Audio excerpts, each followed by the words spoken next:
My name is Dr. Mehmet Çiftçi. I am the Academic Program Coordinator here at Pusey House. I'm the Academic Program Coordinator at the Center for Theology, Law and Culture. The Center is an academic institute based here in Pusey House that organizes conferences, colloquia and lectures with the aim of supporting the life of the university and the renewal of the church. And we have a particular interest in public theology, bringing the resources of the Christian tradition to bear on contemporary issues. Hence, in recent terms, we've organized conferences on assisted dying, human rights law, and the meaning of money. We are organizing a conference next week on Wednesday and Thursday about the possibilities of a Christian revival in public life. More details about that are on our website, and there are still tickets available. The speakers at that event include Mary Harrington, Ian McGilchrist, Lord Glassman, Rod Dreher, and others. Now, this afternoon's colloquium will be about the idea that many are talking about, but few can agree on what they mean. That idea is post-liberalism. What is it? What are the origins of it? If it is post-liberalism, is it entirely anti-liberal? Does it seek to return entirely to a worldview that predates liberalism? Or does it recognize some good in some aspects of liberalism? And how do we separate what must be cherished from what must be opposed in liberalism? These are the questions that we have invited our speakers to consider. So, all that remains for me to do is to introduce our first two speakers before handing over to them to speak about the essay they published entitled Post-Liberalism, a Genealogy. Our first speaker is Mr. João Pinheiro da Silva. He is a PhD candidate in philosophy at the University of St. Andrews, where he is researching the metaphysics of science and mereology. His research aims to develop a new account of the unity of science that is hierarchical yet non-reductive, drawing mostly on neo-Aristotelian metaphysics. Then our second speaker, Dr. Jacob Williams, is about to become a postdoctoral research associate at Princeton University's James Madison program and has just completed a DPhil in political theory at Oxford, where his research focused on post-liberal critiques of liberal theory and practice. Please join me in welcoming our first two speakers.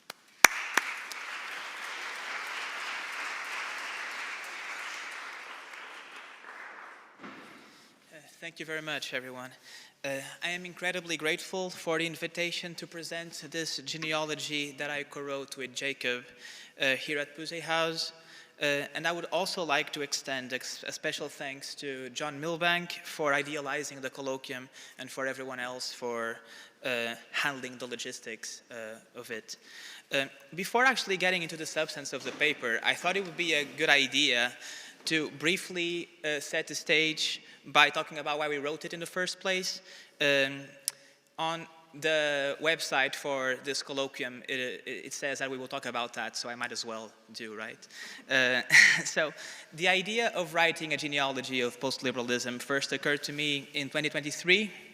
I had just finished my master's program in Vienna, and facing a gap year before starting my doctoral studies, I thought it might be a good idea to spend some time clearing my head with something a bit more, let's say, mundane, or at least more mundane than metaphysics and allomorphism, which is still what I'm researching now.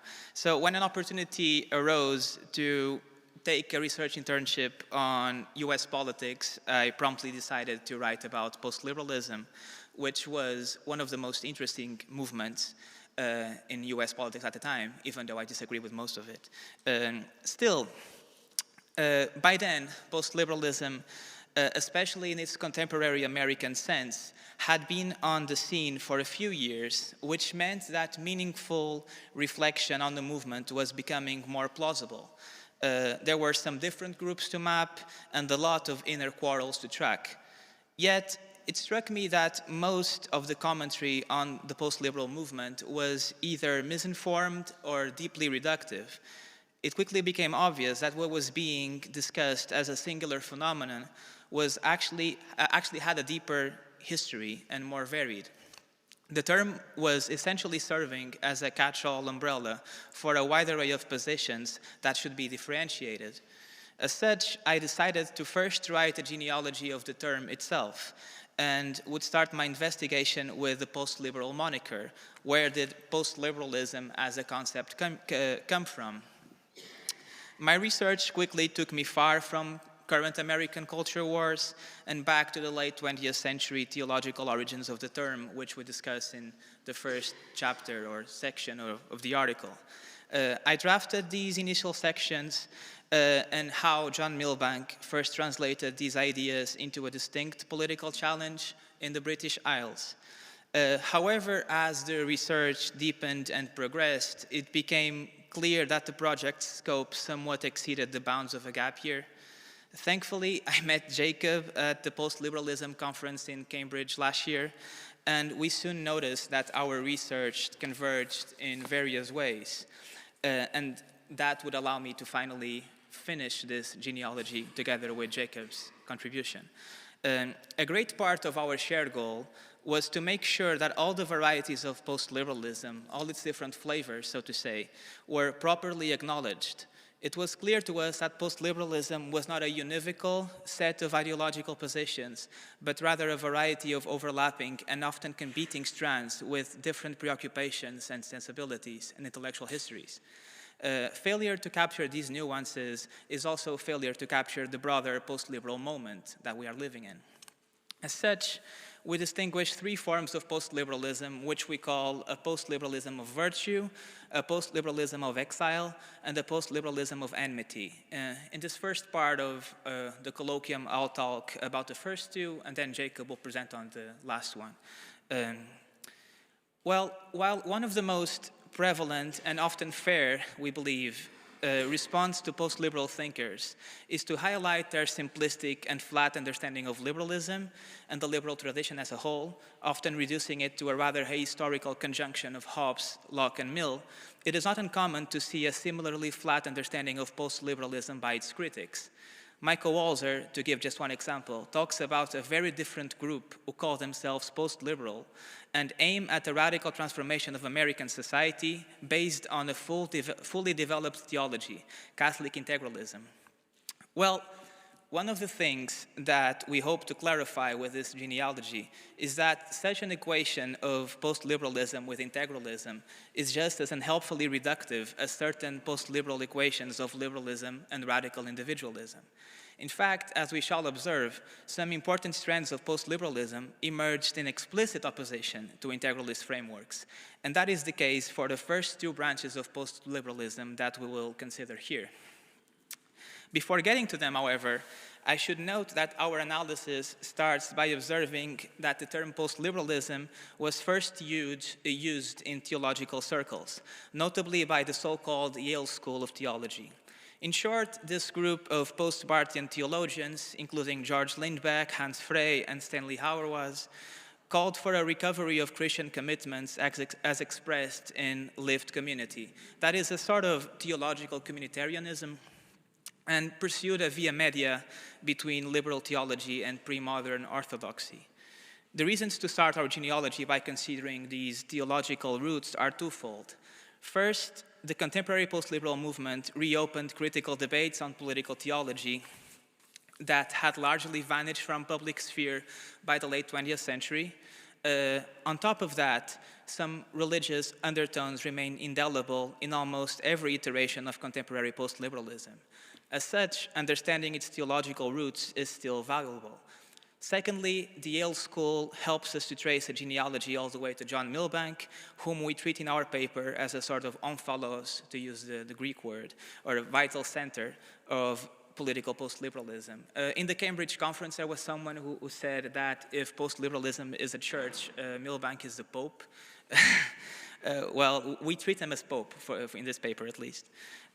While Milbank has noted to both of us in interviews that he diverges from the Yale School thinkers in various ways, especially in their disavowal of more robust and ambitious metaphysical speculation, we believe that there are some important parallels to draw between both schools and thinkers.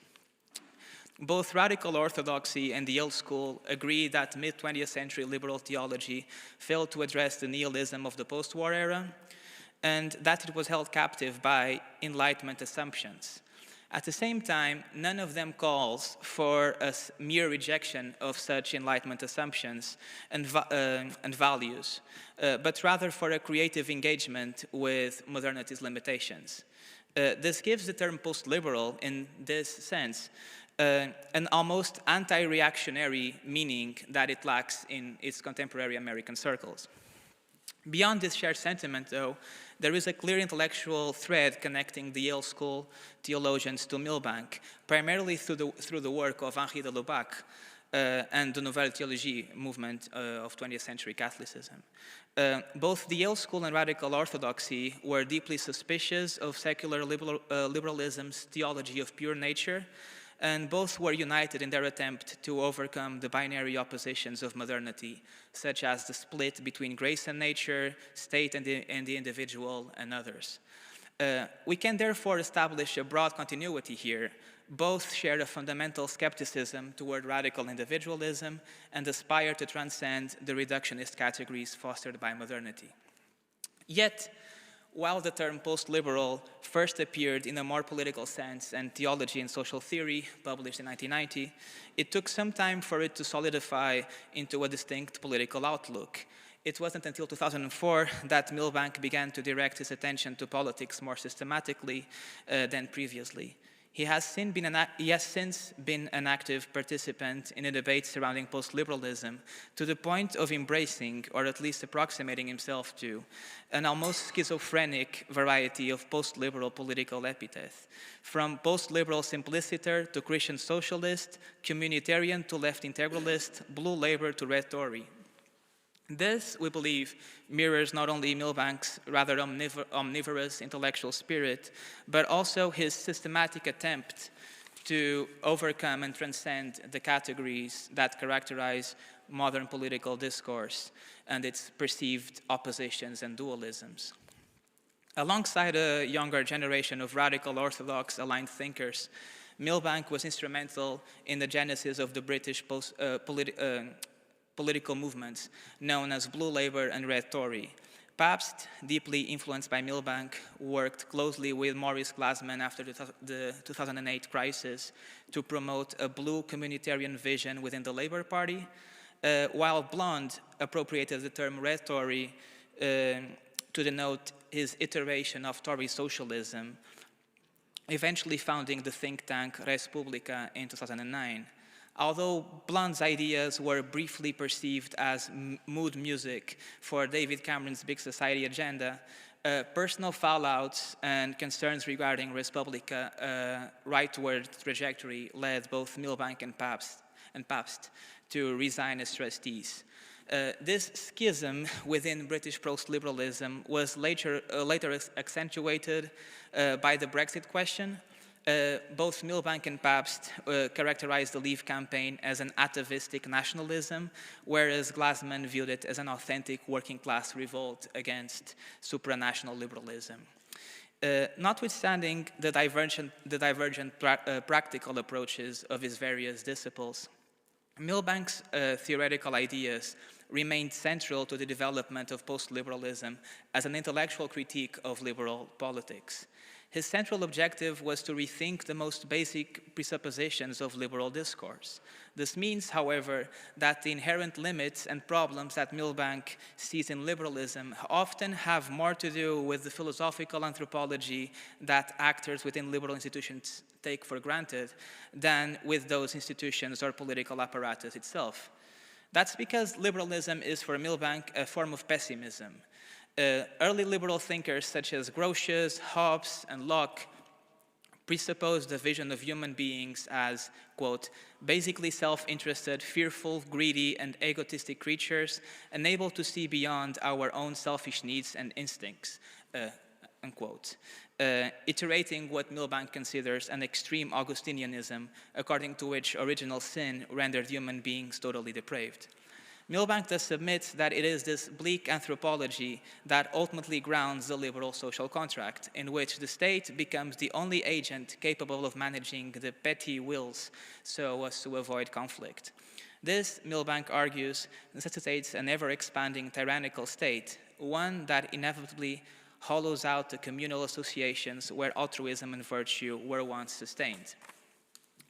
Against this, Milbank and Pabst, in their 2016 book, The Politics of Virtue, propose a polity centered on subsidiary loyalties, such as families, unions, clubs, and faith communities that prioritize positive liberty and virtuous self-government over the liberal emphasis on right claims and negative liberty.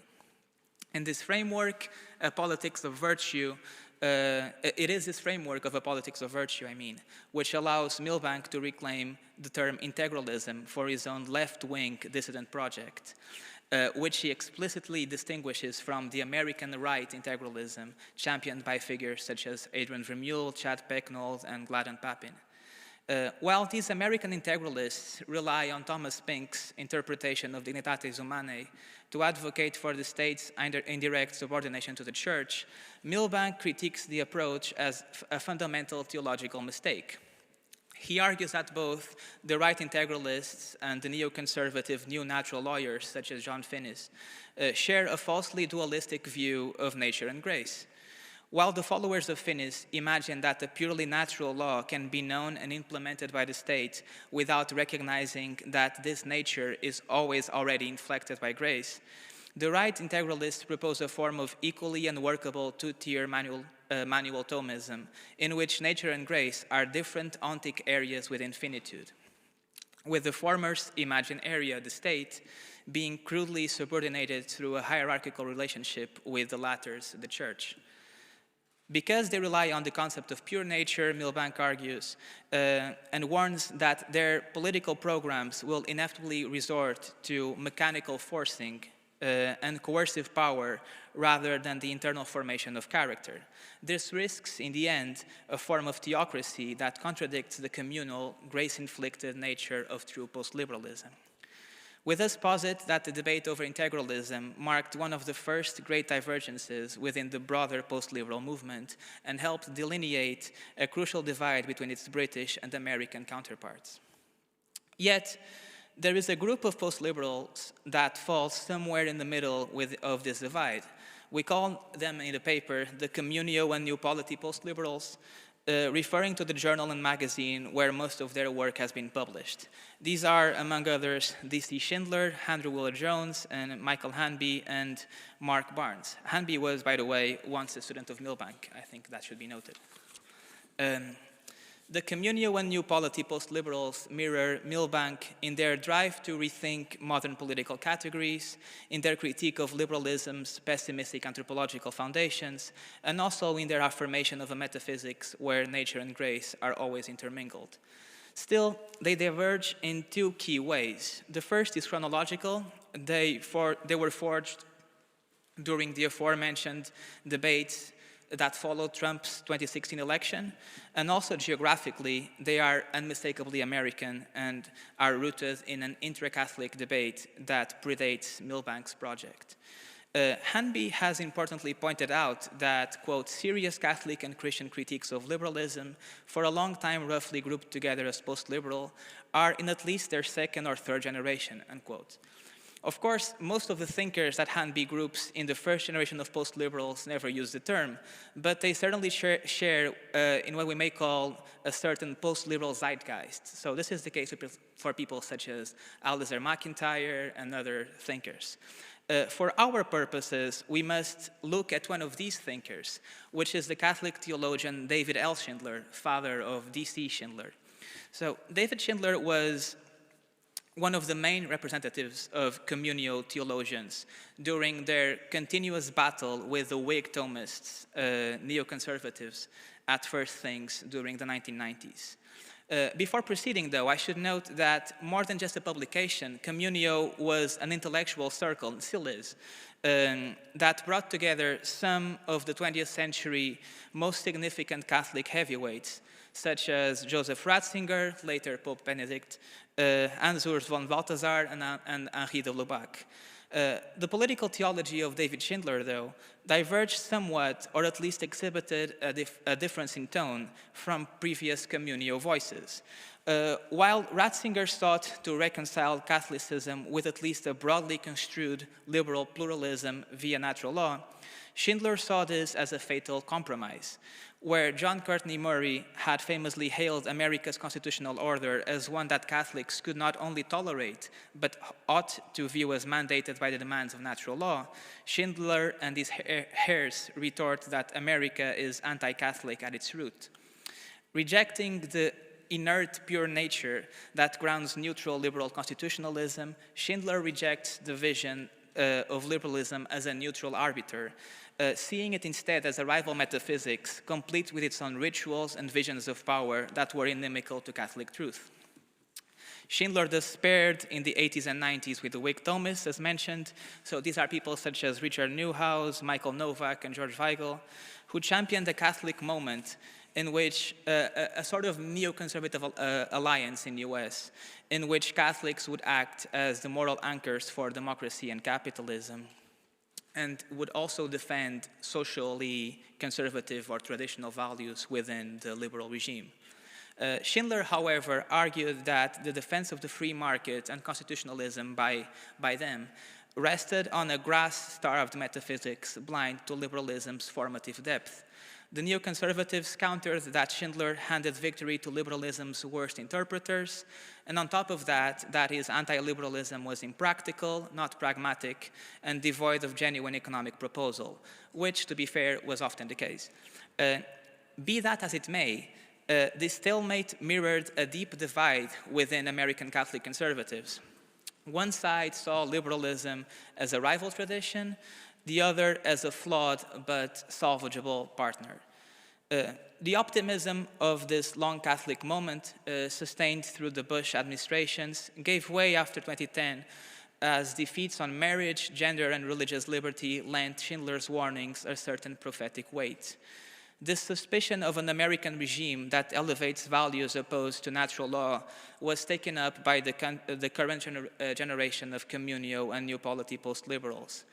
In his 2021 book, The Politics of the Real, Schindler, the son now, paints liberalism as a diabolical, in the etymological sense of dividing of the Catholic synthesis of reason, revelation, and polity. Although the Declaration of Independence and the American founding acknowledges nature's God, Schindler argues that this formulation, in fact, identifies a denuded, deistic being reduced to mere potency, rather than the pure act of traditional metaphysics. This grounds a voluntarist outlook in which there are no objective, recognizable goods to orient the will, which in turn gives rise to a political theology that oscillates between violence, when that will is enforced upon others, and privatization, if that will is given free rein to pursue arbitrary desires. Similarly, Hanby sees the American founding as embracing early modern mechanical views of nature and reason, which he claims subtly pervert the idea of a God who grounds a real and normative natural order.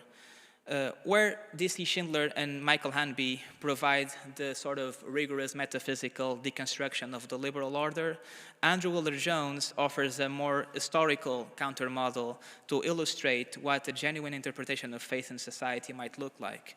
And before church and state, he reimagines and maybe idealizes, I think he does idealize, the reign of Louis IX in the book. So he takes 13th century France as a model of political organization, one in which church and society harmonize organically, rather than through the hierarchical domination envisioned by some contemporary integralists.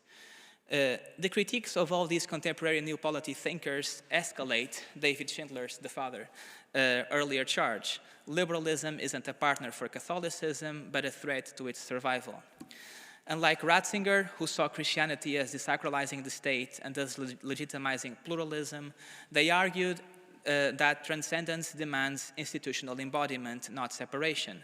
D.C. Schindler's Societas Perfecta, the notion of the church as a polity inherently and self-sufficiently ordered to man's ultimate end, directly rejects Ratzinger's Societas Imperfecta, which relied on church-supplied values without confessional ties. Yet, in a way that resembles the Milbankians, the new polity thinkers resist integralism's statist cure. Schindler insists that the political order is to be shaped by the church through its bearing presence, not its juridical fist. And Hanby and Jones, wary of liberalism's pervasive corruption of the human capacity for communion, which is exacerbated by the soul-deadening impact of technology, lean toward a critical quietism, which doesn't really bother with political quarrel.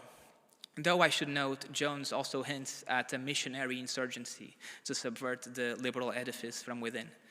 I will thus conclude by noting that there is a tension within this later group of post-liberals that gives birth to a vision both radical and elusive.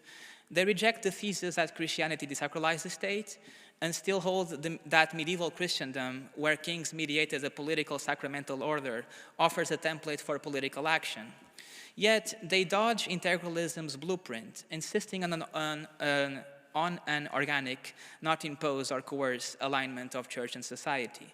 As such, the practical implications and political consequences of their theorizing remains somewhat ambiguous. Their critique, just as Milbank's, operates mostly at a metaphysical level, but it is yet to be translated into tangible political movements. They are more interested in rekindling a Catholic imagination amid liberal ruins than seizing power. If Milbank's is a post-liberalism of virtue, theirs is a post-liberalism of exile.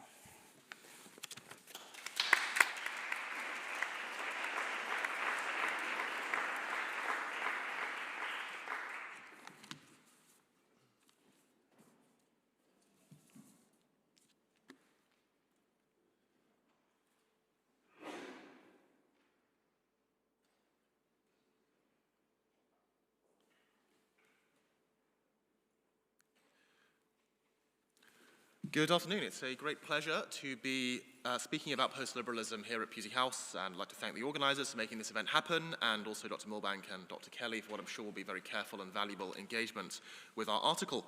Now, I'd like to briefly just say before I begin the substantive comments that I am currently guest editing an edition of the journal Cosmos and Taxis on post-liberalism. We're seeking abstracts from scholars interested in this, so if anyone is looking or interested in writing something on post-liberalism, do come and speak to me afterwards. Now, my co-author has introduced our overall thesis about the three distinct strands of post-liberalism, those advocating respectively the politics of exile, that is the communio or new polity strands, of enmity, the American post-liberal right, or chiefly but not exclusively American, and of virtue, the political theology associated with Dr. Milbank and his followers. And he has explained those aspects of the genealogy of post-liberalism that lie in discourses on the broadly construed left or center of the ideological spectrum. The order in which we're speaking is deliberate. The left precedes the right, not just in the order in which we read, but also in the conceptual logic of modern political thought. For the thought of the political right emerged and continues often to operate as a reaction to various progressive projects. And the emergence of post-liberal thought on the political right is no exception. My co-author has already mentioned the debates associated with communio, and slightly later with this journal's opponents at the religious conservative magazine First Things, as crucial parts of the intellectual history of post-liberalism. They are also crucial to the specific history of the right-wing and radically anti-liberal post-liberalism associated with Catholic integralists like Adrian Vermeulen, non-integralist common good conservatives like Patrick Deneen, and national conservatives like Yoram Hazony. And as I am perhaps not just the only non-Catholic, neither Anglo nor Roman, on the panel, but also the only political conservative, though given where we are, I'm sure I'm not the only one in the room, it is perhaps fitting that I'll be discussing the genealogy not only of Catholic integralism, but also of Protestant and Jewish varieties of right-wing post-liberalism. Now, I want to argue that we must understand this anti-liberal post-liberalism as fundamentally a reaction to the perceived failure of earlier forms of conservatism and to the excesses of actually existing liberal regimes during the era of wokeism, gender ideology, and cancel culture. As with many reactive or reactionary movements, right-wing post-liberalism's self-conscious preoccupation with its own oppositional stance towards its ideological enemies tends to induce a truncated and constricted way of thinking. And I will argue this intellectual constriction has caused anti-liberal post-liberalism to forget its own genealogy in the more sophisticated religious conservatism of thinkers my co-author has mentioned, like Newhouse, Novak, and less directly the new natural law scholars such as John Finnis and Robert P. George. Now, my co-author also noted how in the 80s and 90s, David Schindler at Communio, the father, developed a posture of cultural radicalism that saw the broadly liberal American constitutional order as implacably anti-Catholic and hostile to any anthropology emphasizing the human capacity for grace, participation, and communion with others or with the divine. And it's possible to trace a line from Schindler via certain aspects of Milbankian post-liberalism to influences on Patrick Deneen and thence to today's politics of enmity.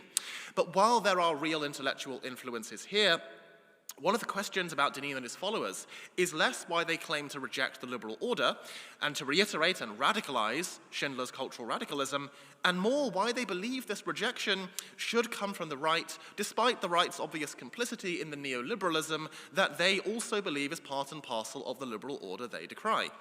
And in answering this question, I hope to also explain something of the geographical division in post-liberalism. While British post-liberals are, with some exceptions, Milbankians of a certain kind, American post-liberals tend to be on the anti-liberal right. And the reasons for this lie in the distinct ways that conservative ideas have interacted with the American polity. Now, the explanation will involve a paradox. Although today's right-wing post-liberals radicalize the rejectionist posture of the early Schindler, they are impelled to their position less directly by the successful appeal of the Schindleresque and new polity-style arguments, more by the perceived failure of the intellectual project of Schindler's opponents. What was this project? To understand it fully, we need to go back a little further from what Newhouse called the Catholic moment of the 1990s to the origins of America's post-war conservative movement. This movement, which emerged in the 1950s and came at length to dominate the Republican Party from Reagan onwards, developed the ideological position known as fusionism. Fusionism was the attempted synthesis, fusion, of religious traditionalism and classical liberalism, which the journalist E.J. Dionne summed up as libertarian means to traditionalist ends. Fusionism thus combines two claims: that human flourishing consists of realizing the traditional virtues recognized by Greek philosophy and the Jewish and Christian traditions, and that the best way for the state to promote the achievement of these virtues is by getting out of people's way and freeing them up to pursue them with negative liberty. And while there are many strategies by which fusionists sought to justify this claim about the state, one of the most prominent involves what the contemporary fusionist philosopher Kevin Vallier calls the liberty-virtue relationship. So for fusionists, liberty, conceived of here as negative liberty against state interference, stands in a symbiotic relationship with the realization of virtue.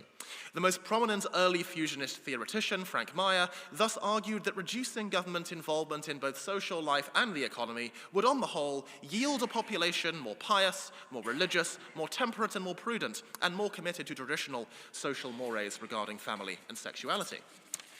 The arguments of the so-called Catholic neoconservatives or Whig Thomists in the 1980s and 90s can be seen as an attempt to update fusionism for a changing set of political and cultural circumstances. As America's culture wars between secular progressives and religious conservatives were rapidly heating up, creating a climate described in Pat Buchanan's somewhat infamous 1992 speech as a war for the soul of America.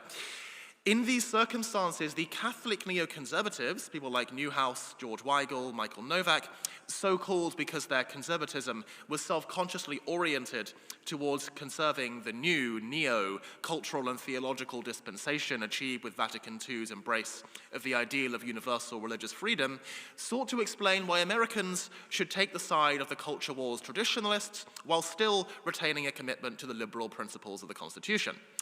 So in 1984, Newhouse's The Naked Public Square lamented the evacuation of the public sphere of state-sponsored affirmations of religion and traditional family values, while also criticizing the theologically unsophisticated moral majoritarianism of the likes of Jerry Falwell.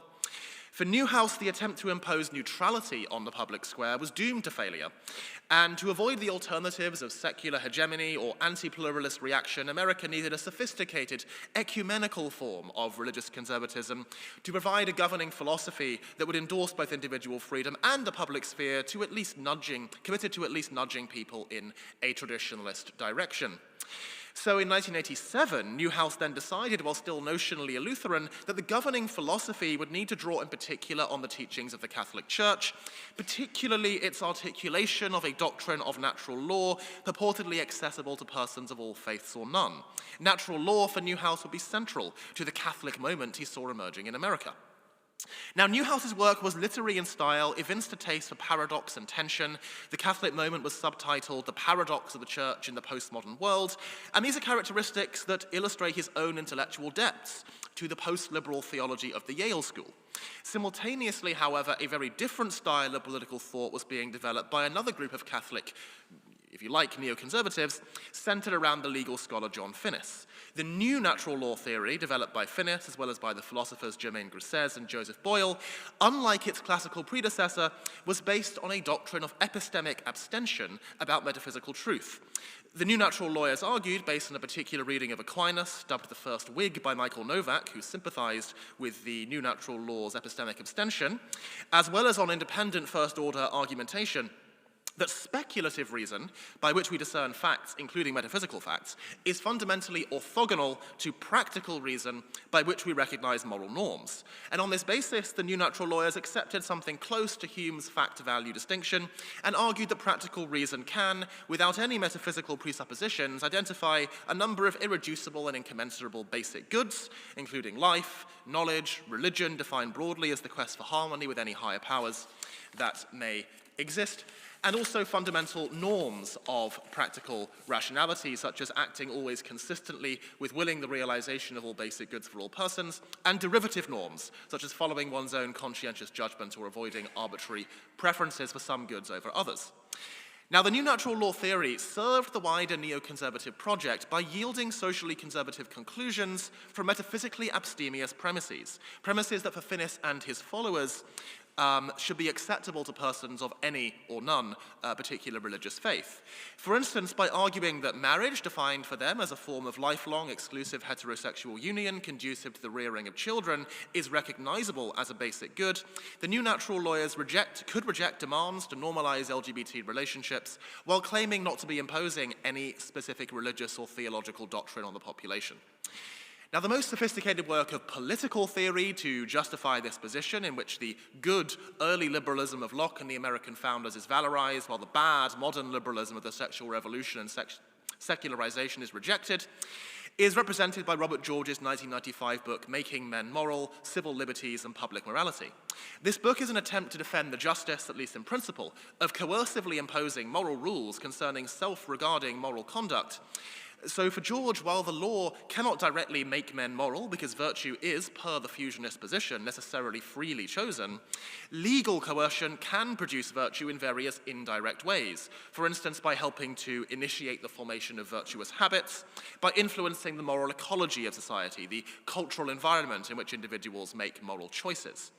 The defense of paternalistic coercion extended for George to controversial positions like arguing that traditional morals laws criminalizing fornication and sodomy were in principle just, but not necessarily prudent to enforce.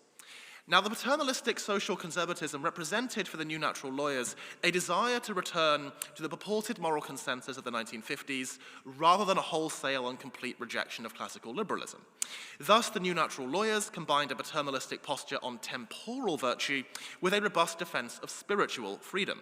Religion, unlike many other basic goods, was considered reflexive, meaning that unlike, say, physical health, one could not, as a matter of conceptual necessity, possess the good at all without freely choosing to embrace it, because religion consists entirely of the individual's free inner orientation towards ultimate things.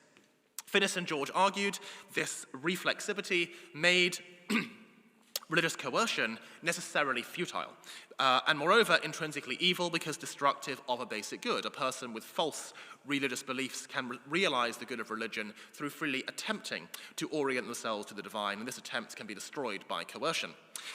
The new natural lawyers therefore reconciled their rejection of post-1960s social liberalism with their embrace of the classical liberalism that characterized many Western democracies prior to this period.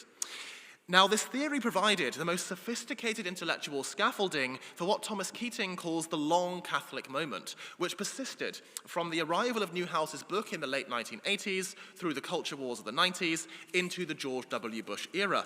This latter president's ecumenical religious conservatism reflected his own close engagement with Newhouse. He was famously reported in 2005 as commenting with regard to his views on abortion and stem cell research that Father Richard helps me to articulate these things, while Robert George served on the President's Council on Bioethics created in 2001. Now, for a time at this moment, it seemed that the Catholic neoconservative project might succeed, at least in America, in fulfilling its governing ambition of providing an ecumenical, tolerant, but socially conservative public philosophy for a religiously diverse nation that might roughly approximate to Catholic views of natural law, but this was not to be. For almost as soon as the Catholic neoconservative movement reached the height of its influence, American cultural attitudes towards religion, marriage, family, and sexuality embarked on an accelerated transformation. Support for same-sex marriage, for instance, rose from just over 1/3 of the population in 2006 to nearly 70% today. The proportion of Americans not identifying with any religion rose from around 1 in 7 in 2000 to nearly 1 in 3 today. Alongside these enormous changes in public opinion, the American legal regime was also transformed as the Supreme Court came to require all states first to legalize homosexual conduct in 2003 and then just 12 years later to recognize same-sex marriage. And it seemed then the arrival of Catholic neoconservatism in the corridors of power had coincided almost directly with a dramatic repudiation of the values of the movement by the wider culture and most of the political establishment. Now, ideas, at least for conservatives, have consequences, and the remarkable coincidence between neoconservative power and the triumph of secular progressivism seemed to many observers not to be a coincidence at all, but an indictment of the neoconservative public philosophy damned by its evil fruits. Now, for what it's worth, I'm not personally convinced by the claim that the neocon project caused this great falling off. It may plausibly have slowed it, but in any case, appearance turned out to be everything. Catholic neoconservatism looked like a failed idea. The second Obama administration appeared for many to be a tipping point, as the radical and intolerant strands of progressivism, popularly known as wokeism, began to spread out of the academy and into everyday workplaces and communities. Corporate America embraced the mantras of DEI, gender dysphoria became culturally inescapable, and the sudden rise of cancel culture, documented by scholars like Greg Lukianoff and Eric Kaufman, saw public figures find their careers in tatters for expressing views that were entirely commonplace and unremarkable as late as 2012. The post-liberal aligned political scientist Darrell Paul thus notes in his 2018 book, From Tolerance to Equality, How Elites Brought America to Same-Sex Marriage, that while Obama's team had been perfectly comfortable having an evangelical pastor who opposed the recognition of same-sex marriage present at the first inauguration in 2012, by the second inauguration in 2016, an invitation extended to a pastor who had merely expressed the personal moral view that homosexual conduct is sinful nearly led to the collapse of the administration's entire evangelical outreach program due to the controversy it immediately generated. So what was normal in 2012, 4 years later, had become unthinkable, at least in progressive high society. It was this extraordinary cultural revolution, which political scientists like Kaufman and Musa al-Gharbi have dubbed the Great Awakening, set against the backdrop of collapsing religious affiliation and rapidly liberalizing attitudes to sex and marriage, to which the anti-liberal post-liberals began to respond. Deneen's Why Liberalism Failed, published in 2018, and probably still the most famous book to have been written by a right-wing or anti-liberal post-liberal, represented one of the first major blasts of the trumpet of this new reaction.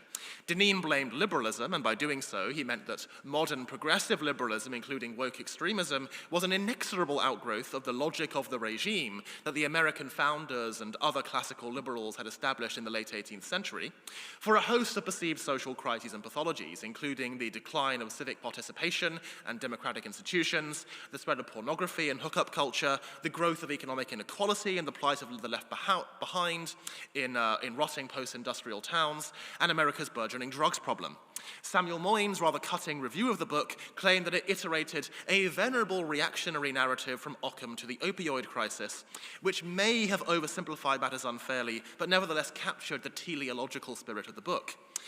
But Deneen's conclusion was in retrospect remarkably moderate, calling for a retreat to local alternative forms of community, from which a new and better, but yet unspecified, way of thinking about politics might eventually arise. And so much so far consistent with, or at least not contradictory, to Milbankian and New Polity post-liberalism. But the cultural cross-currents proved too strong. Vermeule's review of Deneen's book in the 2018 article entitled Integration from Within claims to identify a methodological contradiction in Deneen's work. Deneen was wrong to imagine, said Vermeule, that liberal agents are motivated by anything less than a fighting evangelistic faith committed to the universal imposition of a substantive, comprehensive theory of the common good. So why, then, would they tolerate Deneen's local communities of virtue, or for that matter, the intentional and partially isolationist Christian communities advocated in the post-liberal sympathizing journalist Rod Dreher's The Benedict option, published the same year, when these communities had a serious prospect of challenging liberalism's comprehensive theory of the common good and of human flourishing? Deneen took this purported lesson to heart. As I've argued in a 2025 article in the St. Anthony's International Review, and as Kevin Vallier originally noted in 2024, the most widely heard and distinctive argument of the post-2018 anti-liberal post-liberals is the claim that there is no alternative to authoritarianism. The political theorist Andrew Koppelman puts it as such, that these post-liberals believe that it is inevitable that someone will be bullied and humiliated by the law. They are simply determined to make sure that it isn't them. Either we re-establish traditional values by force, or it will be mandatory pride flags in every home and illegal to criticize Judith Butler. Deneen's subsequent work embraced this statist and authoritarian turn enthusiastically.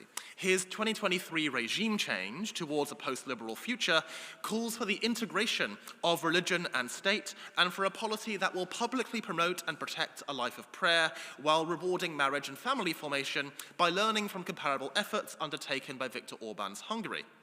In the intervening years, right-wing post-liberals have gained tremendous influence among the broad ideological spaces of American conservatism. A widely read 2019 article signed by an eclectic mix of theologians, philosophers, political scientists, and journalists labeled fusionism a dead consensus. This article was notably published in First Things, the very journal Newhouse had founded specifically to promote the Catholic neoconservative project. A few months later, another explosive piece by the journalist Sohrab Ahmari entitled Against David Frenchism identified the strategic defense of religious liberty as a response to same-sex marriage, the strategy of seeking exemptions for religious service providers from anti-discrimination laws, prominently advocated by the journalist David French, as a hopeless capitulation to the liberal logic that had produced same-sex marriage in the first place. Instead, argued Ahmari, social conservatives and religious believers must recognize that enmity is real and seek a public square oriented towards the common good and ultimately to the highest good.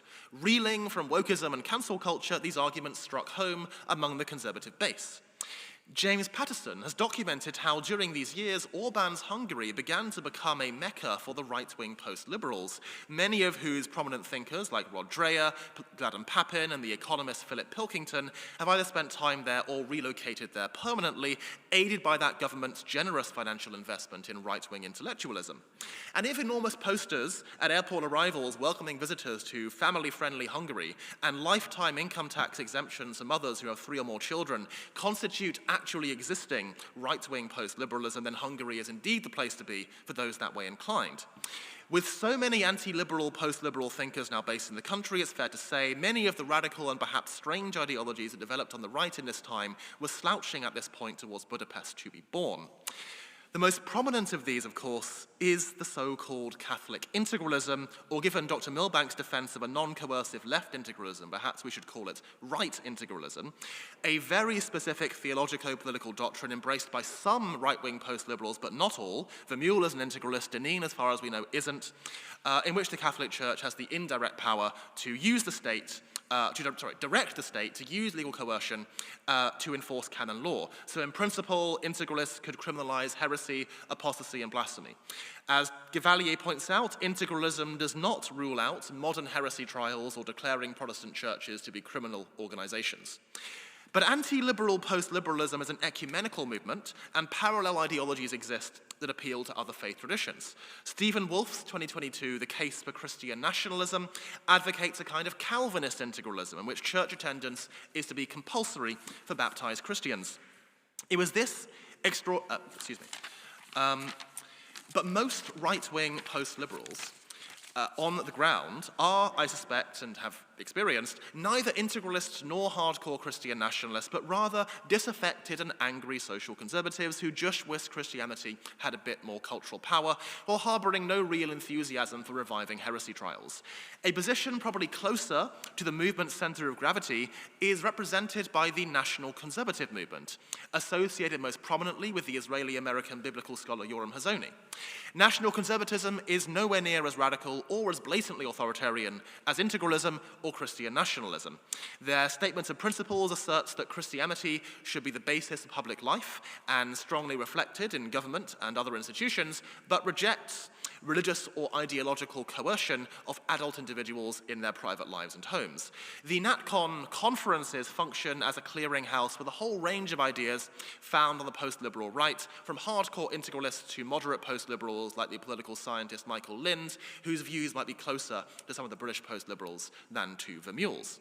But amidst all the sound and fury of the post-liberal right, I think we should observe, very importantly, that it has in fact forgotten the ideological movement whose perceived failure it grew out of. If we stop and think about it for more than a moment, it's very deeply ironic that Robert George, whose 1995 book defends the legitimacy, at least in principle, of laws against fornication, is now fighting rhetorical battles on behalf of a good liberalism, the baby and the bathwater being the dominant motif, against Deneen, who, despite his grand denunciations of liberalism at a rhetorical level, at the level of policy, has singularly refused to endorse anything more coercive than slightly longer waiting periods for divorce. Now, other right-wing post-liberals, not least integralists and Christian nationalists, have been forthright about supporting religious coercion, but even these have not engaged in any detail with the arguments of the Whig Thomists, new natural lawyers, or other fusionists. Vermeule's Common Good Constitutionalism, published in 2022, for instance, purports to defend a political morality and legal hermeneutic grounded in natural law, but does not engage meaningfully with any new natural law theory, or indeed natural law theory, and indeed often evinces deep confusion about it. Crucially, Vermeule fails to show any cognizance of the essential new natural law distinction between the all-inclusive common good and the specifically political common good the state is bound and able to promote. For the most part, the arguments, the right-wing post-liberals engage with the arguments of these earlier social conservatives only at the level of slogan and often of caricature. In his speech at the NatCon conference last year, Deneen claimed that the fusionism of Frank Meyer was based on an uncritical assumption of private Pelagianism and public Calvinism. We're all going to be virtuous in the state, which can only constrain gross evils anyway, just gets out of our way.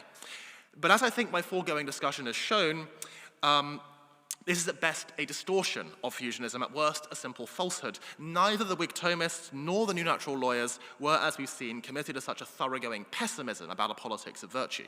Now, I say all of this not to mount a defense as such of fusionism or new natural law, but though I'm more sympathetic than Dr. Milbank, this would not be the place or the time to do so, rather to illustrate the intellectual thinness of anti-liberal post-liberalism. And in doing so, I find myself something of a tightrope walker, because while I sympathize with some of the claims the anti-liberals make about liberal regimes having this structural tendency to decay into coercive wokeism, indeed half my thesis mounts a qualified defense of that claim, I do not think they've articulated an account of political morality that, irrespective of how attractive it might be, could be considered to be intellectually rich or sophisticated. Indeed, I think it's very evident. Whatever you think of Finis, his work will repay close reading by political theorists and philosophers to a degree that Vermeule's Common Good Constitutionalism will not. So, I want to close by suggesting that anti-liberal post-liberalism is not just, as we call it in our paper, a politics of enmity and war, but is also, in a very literal sense, a politics of reaction. Above all, a politics of intellectual reaction that is impoverished by its constant hunting down of ideological opponents against which to position itself in a distorting hall of mirrors. The upshot of this reactionary mindset is that anti-liberal post-liberalism has forgotten most of the details of the ideology, Catholic neoconservatism, against which it reacts. And what we witness is a movement that often, integralism and Christian nationalism aside, condemns liberalism in extraordinary rhetorical terms while accepting its broad contours in practice. As Matt Sleet has argued, Deneen especially is incredibly reluctant to go on record defending any kind of coercion that would have been out of place in the America of the 1990s. So it seems to me the post-liberal right has unwittingly thrown out the right's actual intellectual heritage in natural law, neoconservatism, and fusionism in its haste to rid conservatism of its perceived ideological collusion with liberalism. Whether any of these abandoned intellectual pathways, however, represent an organism that can flourish anew, were it retrieved from our discarded ideological bathwater, is a question that I will leave for you to judge. Thank you.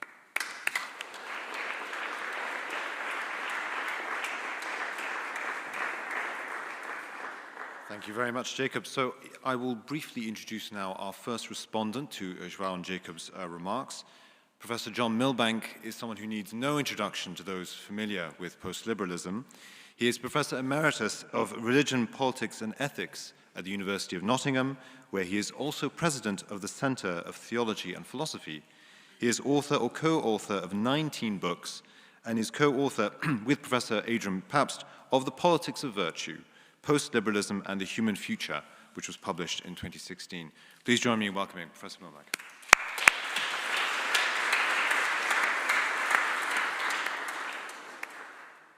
Well, thank you very much indeed, Mehmet, and thanks so much to Pusey House for hosting this event and for everybody who organized it.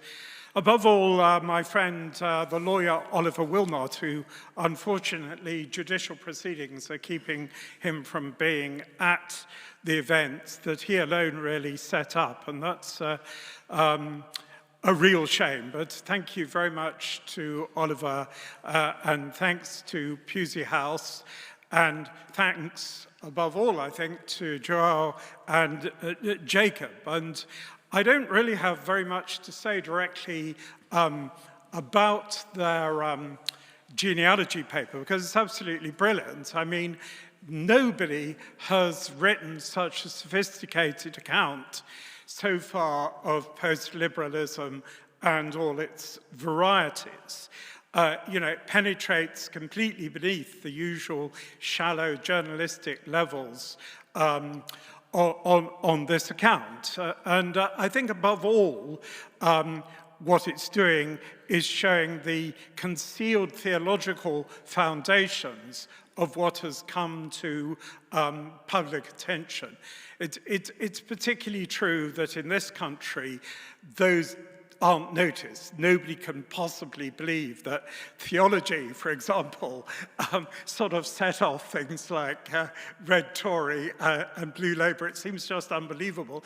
And it's interesting that when you get newspaper reports abroad in Germany or Scandinavia or France, they do actually mention things like radical orthodoxy, which are completely invisible in the country in which they started. Now, America, of course, is much more theological, but Joe and Jacob are completely right that from my point of view, maybe, I don't know whether Jacob would agree, but I think Joe would, that the most sophisticated Catholic theology in America is not really noticed in America. It's precisely the work of the people like the Schindlers that matters.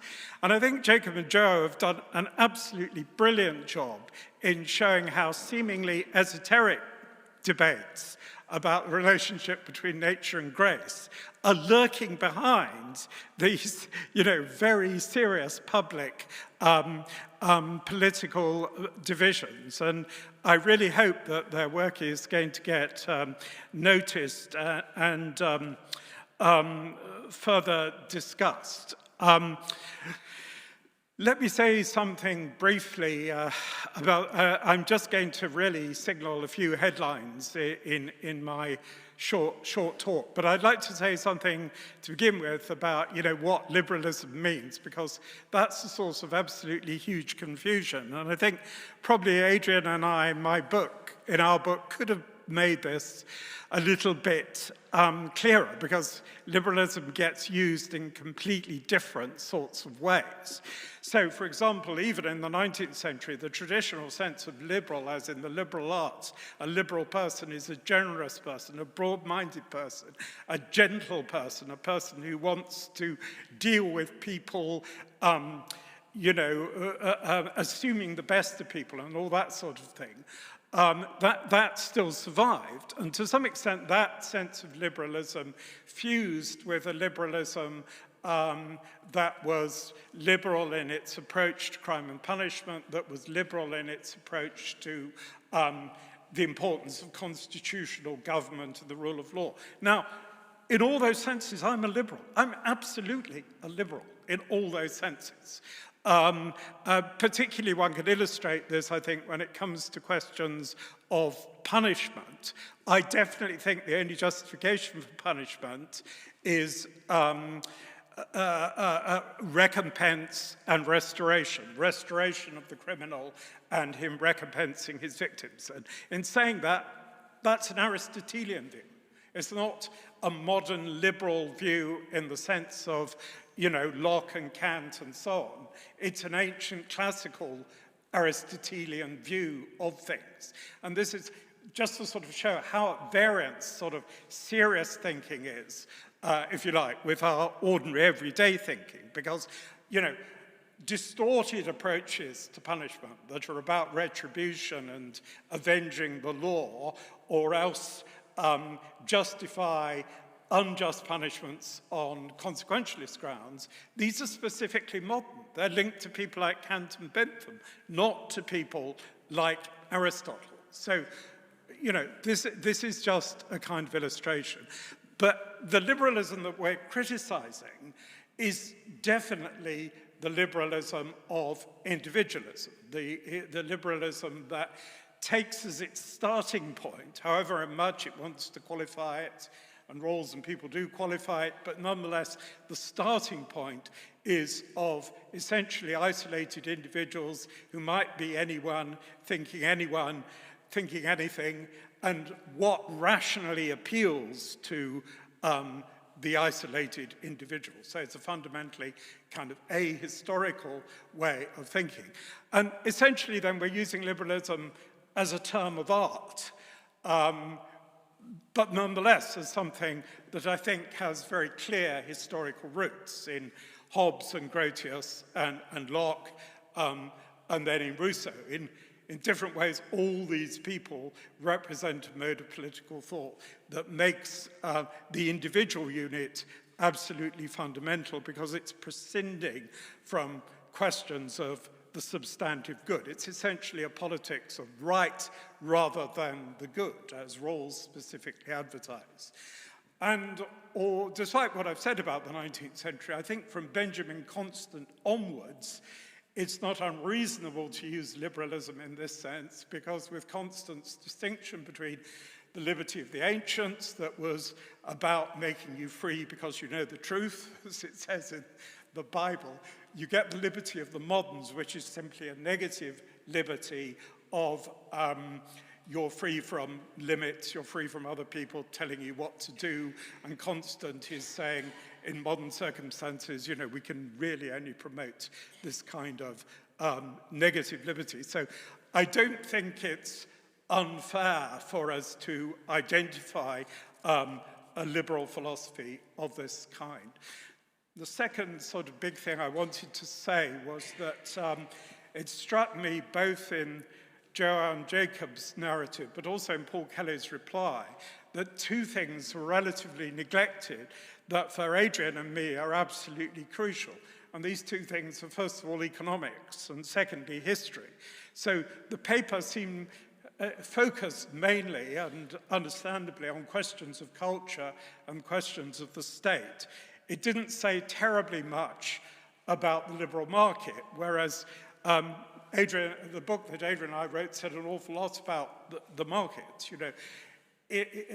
Perhaps the biggest thing about post-liberalism of all is that it sees the 60s and the 80s as all one thing, that kind of the economic liberalism of the right and the cultural liberalism of the left may seem to be antagonists, but they're not really antagonists. At a deep level, that the hedge fund manager is smoking cocaine at parties in the evening and doing all sorts of other unmentionable things. And the point is that there is a dual-headed liberal monster that's being identified here and which we're criticizing. But in that debate, the liberalism, economic liberalism, the liberalism of the free market is much more front and center for me.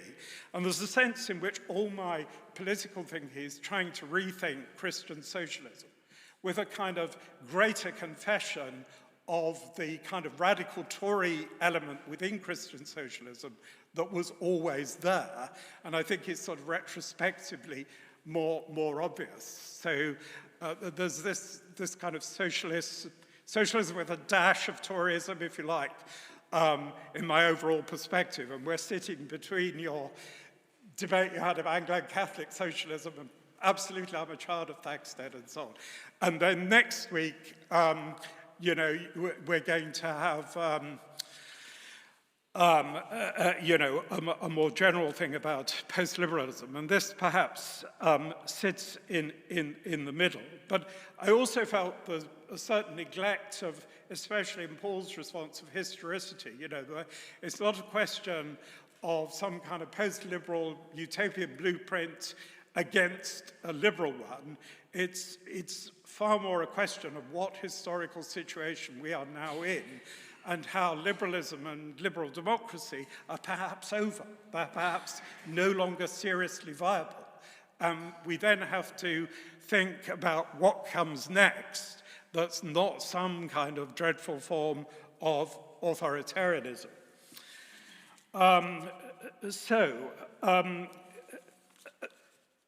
I think that the conditions for the very existence of liberal democracy and social and Christian democracy have eroded. It's very striking that most of the world only became democratic after the Second World War. You know, the idea that this is sort of inevitable historical progress or something is not terribly plausible. And in many ways, democracy and social democracy were only kind of acceptable to the owners of big wealth because there was such a vast economic expansion during that period. They could afford to be generous, they could afford to improve the lives of most people, bring people along with them. There were huge economic surpluses that they could redistribute. And, you know, one reason why Starmer and Reeves just don't know what to do at the moment is that those circumstances no longer exist. And at the same time, there are not the conditions of industrial capitalism that produced a united socialist movement. It's much more the case that we have a division nowadays within the working class and sections of the middle class, where one section of the working class is benefiting from having a very strong state, and another section of the working class that depends, lives a more precarious economic existence and depends on private business. In some ways, its interests are aligned with a freeing up of private business and allowing private business much more to do what it likes. So there are, as Marxists tend to recognize much more than anybody else, there are objective reasons for the split of the working class between kind of public sector socialism on the one hand and a veering towards populism on the other hand. So I'm trying to sort of advertise more here the objective historical and often economic reasons why we're in a phase of populism and why post-liberalism is being articulated against that background. Another phenomenon that the French geographer Christophe Gouy has drawn attention to is this increasing division between metropolitan areas, which are dominated by the super wealthy and all the people who benefit from the super wealthy. Perhaps about 20% of people working in the population who work in digital areas and finance, and then the immigrants who accept relatively low pay and are happy to do so, the interests of those three groups are increasingly set against the more provincial, if you like, interests of everybody else, who are, in agriculture, in supposedly backward industry. And with the rise of automation, this gap is going to increase more and more. So there are these very objective conditions for the collapse of what we think of as normal politics and the rise of populism. Now, in terms of, so that's to advertise the economic. In terms of history, I think it's very important to say that I would see post-liberalism as having two different historical perspectives. One of them is going back to the 1960s. And the diagnosis here would be that the post-war settlements were not pure liberal democratic settlements, that, as Michael Lind has rightly said, they were to some extent corporatist settlements in which state, business, and the unions cooperated. And they were to some degree also the last Christian settlements. So after the totalitarian offenses against human dignity, things like eugenics being unthinkable and a new insistence on things that you can't possibly do to people, rooted in Christianity, were very important. So it was not simply all about democracy and rights, but somehow, by the time of the 1960s, that had got forgotten, and you had much more veering towards ultra-liberalism and ultra-democracy. So students were saying, well, it's outrageous we're being taught things that we haven't voted to be taught, insane. And I remember it well. And increasingly, the left started to move towards an insistence on rights. And before you got to the kind of anti-statism of the neoliberal right, you'd already got the slightly Foucault-influenced left saying all institutions are bad, mental institutions are evil, we need to release everybody out onto the streets, we need to abolish drug laws, we're suspicious of all state activity. And you can see now how actually on the left there is already some rollback against those 60s kinds of assumptions, specifically actually in the three areas that I've mentioned. So the left had started to weaken the state even more. Even before that was much more radically weakened by Thatcherism and Reaganism. But the second perspective really goes back to the Grand Siècle, to the 17th century and the general crisis of the 17th century. And one of the arguments that Adrian and I were making that I think sometimes goes unnoticed is that we are saying that what we're living through now is a crisis of everything that's happened since the fall of Christendom. The seriousness of our present moment is a meta-crisis because it's to do with that. So, to put it very simply, after the wars of religion, there was a perception that the conflict between religions, reinforced by conflict between nations that had become independent of the Pope and the Emperor, these were no longer kind of mediable.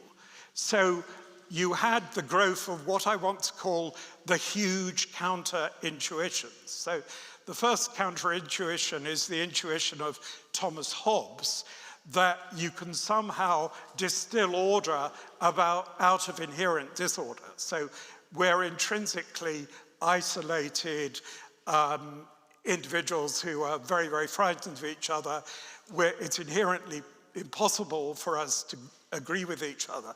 But somehow out of this mutual fear, if we allay this mutual fear in terms of contracts to sort of limit the harm we can do to each other, and then that's going to be enforced by the all-powerful state, you'll nonetheless be able to arrive at order.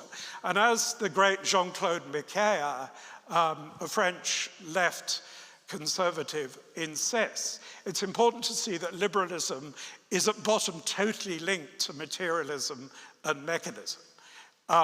In other words, with despair of science, of religion, you get the turn eventually to not just science, but to a reductive mode of science in which, you know, the only real thing is matter and matter acting in a rather mechanical way, so that on that view, the only possible understanding of freedom, if we're basically material creatures, is a negative one. It's when something is not experiencing resistance. And this is something that David Schindler Jr. has rightly insisted upon. So there is this very fundamental alliance between liberalism, materialism, and mechanism.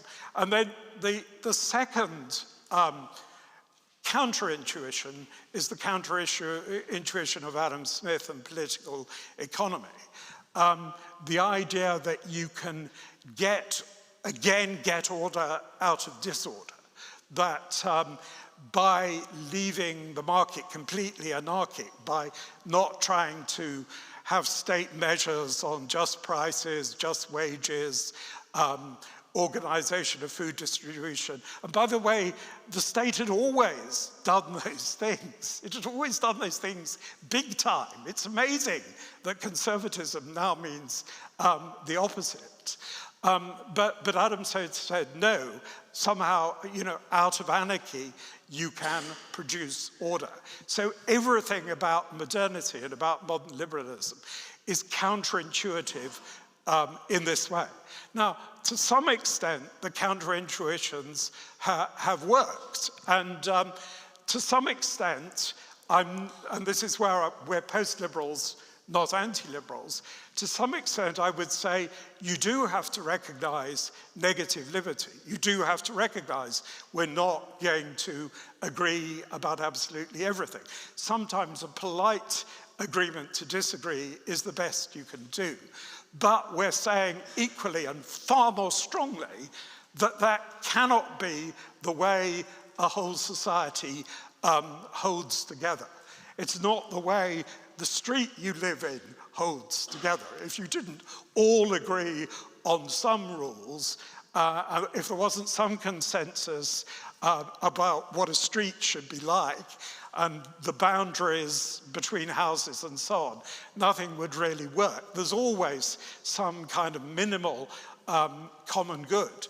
But I think that the wager of liberalism is in our times breaking down. The more and more you insist that liberalism be taken to its ultimate conclusions, and that, you know, the only values are the free choice of the individual or the aggregate of democracy, the more it leads to a kind of madness, that you can't mediate between incompatible choices and incompatible rights. So the power of the state to control the uncontrollable becomes stronger and stronger. And still more seriously, if Hobbesianism is saying basically we can get criminals to modify their behavior, although they really remain criminals because all human beings are at bottom criminals. In our time, it becomes more and more obvious that in one way or another, people calculate that they don't need to observe the contract, or you get minorities dominating the setting of those contracts in their own semi-criminal and often explicitly criminal interests. So things like, you know, the rule of drug cartels in Latin America is deeply sort of symptomatic of modernity. So if you wanted to summarize what Adrian and I are saying, what we're saying is actually, you know what? The intuitions of all mankind before the West in the 17th century were fundamentally correct. And the counterintuitions are in the end proving false. And we need to at least moderate that and perhaps respect much more the perennial wisdom of mankind and the degree to which the best of Western and Christian wisdom belongs to that. This is, I think, very much the way our king thinks about things, and I think he's not wrong to do so. And just to sort of underscore that a bit, in many ways, I think that the analysis that the British post-liberals would make, and they tend to be left post-liberals and even socialist post-liberals, in many ways their analysis of contemporary capitalism is similar to a Marxist one or what you could read in the pages of New Left Review. And the reason for that is what I've already indicated, that capitalism is inherently materialist, and therefore a materialist analysis of Marxism, and even saying that in the last instance everything that happens today is materially determined, is true, yes, within the terms of capitalism. But where we break with Marxism, being spiritual socialists or Christian socialists, is in saying that actually, you know what, Marxists are too liberal because they also buy into a materialism that, despite Engels' dialectic, is at bottom quite mechanical. And then they tend to project that back into the pre-capitalist past. So they read so-called feudalism in those terms, whereas I think historians now know that the Middle Ages is a great deal more complicated than that it had huge elements of horizontal collaboration as well as vertical organization. And for the typical Marxist dictum that there was a contradiction within feudalism because it was holding back the forces of production, you know, begs the question. It assumes that expanding the forces of production are the motor of human history. Whereas I think Adrian and I, very much in a Christian socialist tradition, in the tradition of people like Karl Polanyi, R.H. Tawney, want to say that the big story is in fact the ethical story. The big story is the switch from the idea that politics and economics should be ethically embedded in a society guided by supernatural norms. It's a switch away from that is the big historical story. And to some extent it's explained, yes, by the crisis where the religions couldn't deal with each other. But then the tragedy of that crisis is that, you know, something like a humanist, sensible mediation of these, after all, quite trivial differences amongst Christians never came to the fore. You know, the tragedy perceived very clearly by people like Comenius or people like Leibniz, who were in that kind of Renaissance tradition. You know, the tragedy is that their outlook was not able to prevail. And instead we had this despairing kind of cynical groundwork for liberalism, often highly reinforced by both Calvinist and Jansenist theologies. I mean, the origins of political economy and Jansenism have been very clearly traced by many historians. And it can sound confusing to say that liberalism is a pessimism because a lot of liberalism is sort of Rousseauist and seems to appeal to the innocent individual. But Rousseau is pessimistic in another way. Rousseau is very pessimistic about mimetic desire. So it's no accident Peter Thiel loves René Girard, by the way. That, you know, Rousseau thinks that the influence of the other person will always kind of corrupt you, and then the state needs to correct for that. So Rousseau doesn't really, at bottom, break with this kind of liberal pessimism. Whereas I agree thoroughly with Terry Eagleton the other day when he said that Christianity is at once much more pessimistic than any conservative, but also more optimistic than any liberal. In other words, it knows that evil in us runs very deeply, but it also knows that the possibility of the eruption of grace, of God, the supernatural, whatever, is a profound possibility and is, profoundly evident. So I'll just say two more things that I think are important. If you focus on the individual state polarity, which is to remain within a liberal framework, then it often seems, yes, as if you can tell a story of progress, that the vote has been given to more and more people, and so on. But if you look at history from the point of view of groups, then it doesn't look like that. It could look as if the participation that people have involved through belonging to groups, to peasant associations, guild associations, all sorts of voluntary associations, and the influence of various groups, and even the influence you can exercise through your representative, even if you don't have the vote. If you look at it from that point of view, it's not obvious that democracy has grown within the course of time. But in fact, our group participation and our kind of indirect democratic involvement has in many ways diminished. And I think that the biggest lie at the heart of liberalism, which Burke is right to point out, is to fail to see there are these pre-political groups, and that the polity is an association of associations. And equally, I think the lie at the heart of liberalism is the idea that you can break altogether with any hierarchical estates. This is the slightly conservative moment in my thoughts, that, roughly speaking, there are always spiritual advisors, there are always military and political enforcers of the law, and then there are the workers.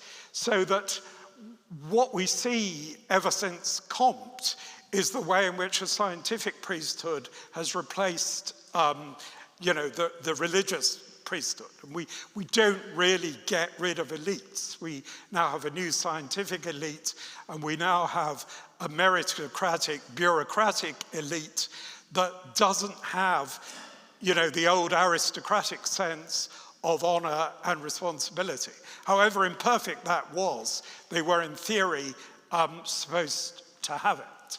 So that one of my post-liberal theses would be that you can't really get rid of the priority of groups, or in a very loose sense of this kind of tripartition, that there are always, before you vote, going to be the people who are influencing the votes. And today those people are, it's either money or gross manipulators. So that we do need something extremely paradoxical. We need something like a better formation of virtuous elites at every level of society, and at the same time we need much more genuine popular democratic participation. And those two things are not really at variance, they actually go together. As my ultimate political hero, who is John Ruskin, very much of this town, I think so very clearly saw. So finally, I do think that Adrian, myself, and the other people who've worked with us, and by the way, my main criticism of your paper is you overemphasize my role. But the people, all the people who've worked with us, I think we have been more interested than some post-liberals in trying to think about what you could have that would be different. And increasingly, as already implied in our book, that would be some rethinking of corporatism, which is very much in the Catholic social tradition, and there have been corporatists like Moos and Durkheim on the left, as well as on the right.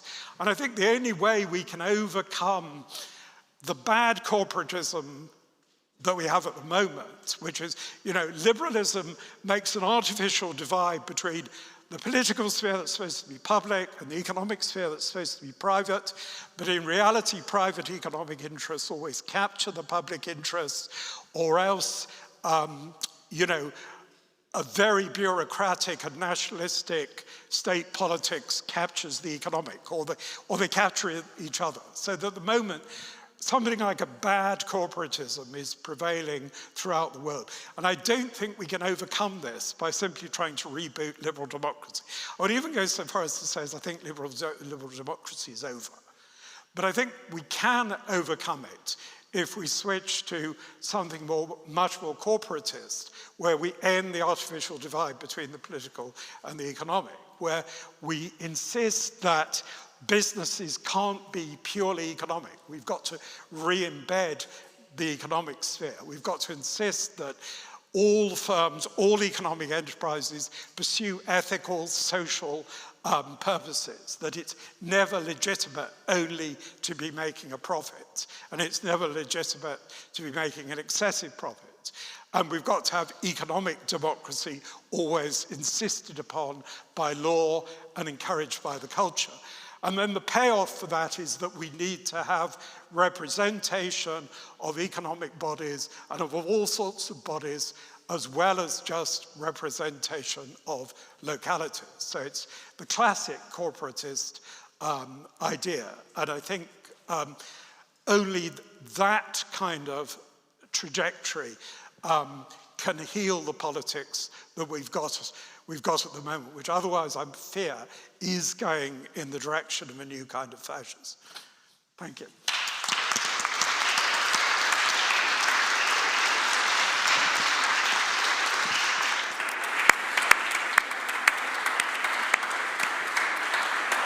So, thank you very much. We now have 30 minutes to have some tea and coffee, stretch our legs, get some fresh air. There are two ways out of the chapel, either through this door or through that door over there. Tea and coffee is in the Ursel room, so that's the room just in front of you if you go out of that door. We'd encourage you to take your tea and coffee and head out to the quad, so there isn't a huge queue formed of people trying to get tea and coffee. Please go out to the quad, enjoy some fresh air, and we'll be back here at 4 o'clock, please. Thank you.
Good afternoon, everyone.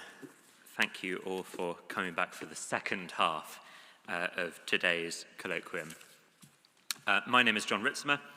I am a Pharos postdoctoral research fellow at the theology faculty, where I work mostly on the Old Testament, but I also work here at Pusey House with Mehmet and Jonathan Price, helping to put on our increasingly full and frenetic schedule of theological academic events.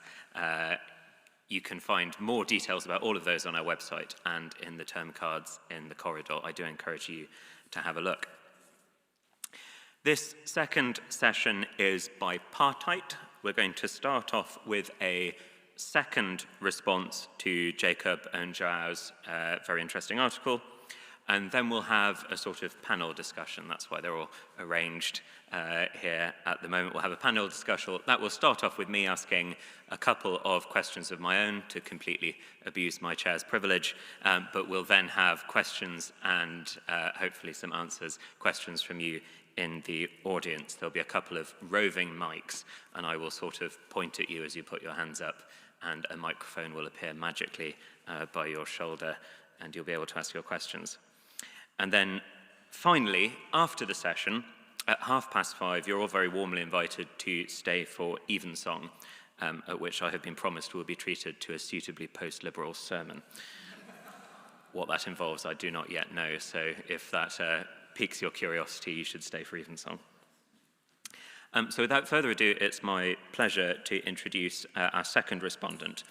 Professor Paul Kelly is Professor of Political Theory at the London School of Economics, and he's the former Pro-Director of the LSE.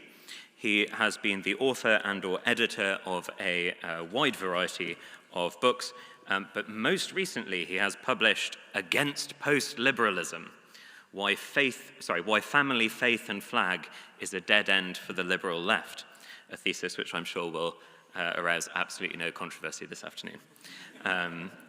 Paul, we look forward to hearing you. Thank you very much for being here.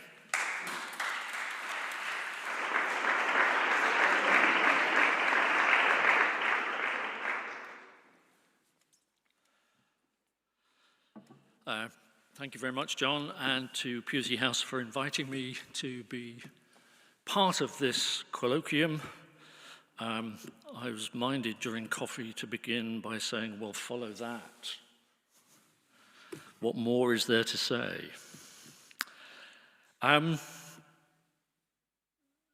I'm going to do is I'm going to say something about the book in relation to the broad analysis, genealogy that Jacob and João have provided, and try and situate the structure of my book in that, maybe say a few things in response to John's challenges.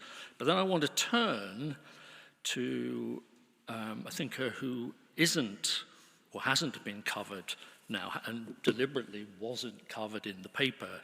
Look at footnote number 10. He's mentioned there to be bracketed as someone who isn't discussed, because I think that says something, or that allows me to say something more about post-liberalism in the way in which I've come to it. So I'm delighted, honored to be invited to this colloquium to discuss the essay. Unlike John, I've come to the discussion of post-liberalism late, and very much as an external critic, both in terms of doctrinal allegiance and academic competence. I'm not a post-liberal, neither am I a theologian. What on earth am I doing here? We'll see. The essay provides an engaged, well-rounded resource for scholars interested in the issues that constitute post-liberalism as a political theology, and I think also as a political movement. I'm especially grateful that it was not available during the latter stages of writing my book, as it would have delayed it further and upset my then editor Louise Knight, as my original typescript was already 20% over limit, and when I submitted it, and the additional discussions here would have made it both longer and probably resulted in rejection. On the plus side, the argument provides a thorough bibliography and contextual overview of the main positions of post-liberal political theology and provides an excellent resource for subsequent work, especially for those who don't necessarily come with the training in theology, which I think is an important point, because post-liberalism and the political theology of post-liberalism as discussed in this genealogy is of interest to those who are completely first starters.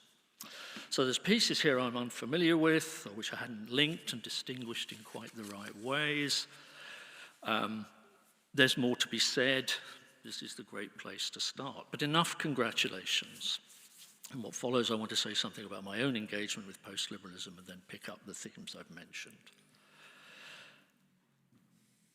My own starting point came from the politics of post-liberalism, as I'm a political theorist by training. Although I'm interested in theological debates, I am a Roman Catholic who tries to keep informed, but I'm very much a theological amateur and very conscious of not simply helping myself to poorly understood and undigested gobbets from other disciplines. It's not uncommon to see political theorists who have read a short piece by Carl Schmitt or Walter Benjamin making great claims about political theology and so-called theological concepts, which in the wrong context can prove both silly and politically dangerous. Instead, I came to post-liberalism via Blue Labour and the work of Maurice Glassman on the left, and in different way, Philip Blond and Jesse Norman on the right of British politics, following the 2008 financial crisis and the ultimate defeat of the Brown government in 2010. As then head of Department of Government, I hosted both Maurice and Philip at different events whilst their work was starting to have an impact, and it was of interest to those interested in British politics in the early part of the post-Brown world. Rethinking the collapse of neoliberalism from the perspective of class-based politics was intriguing, especially the flirtation with Catholic social teaching in Glassman's work, and that of the likes of John Cruddas, a politician I admired as genuinely thoughtful about British politics, and for his leadership, along with Margaret Hodge, in seeing off the British National Party in the East End of London. However, as big society and red Toryism veered off into a rationalisation of austerity, and at least Maurice's Blue Labour headed off in the direction of contrarian populism, culture war, anti-woke identity politics, and Brexitism, I came to see this as a dead end for Labour or any other political orientation I could align with. Louise Knight suggested I write something against this, as I'd already written a book on egalitarian liberalism, and this new book became against post-liberalism. The origin story, therefore, in part explains the second clause of the title, why faith, family, and flag is a dead end for the left. Yet once I began writing it, I then became head of department again, and lots of other things took over. It soon took on a very different character, as the main focus of attention shifted to the rise of US post-liberalism, most notably following Patrick Demnene's Why Liberalism Failed, and then subsequently the work of Adrian Vermeulen.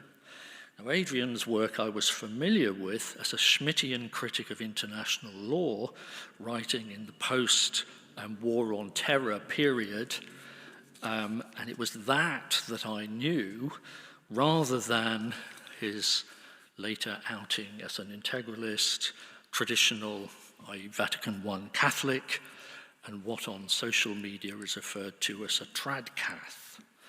My attention, therefore, moved from the political to the political theological, and from British politics to the US of Trump post-2016, and to political theology.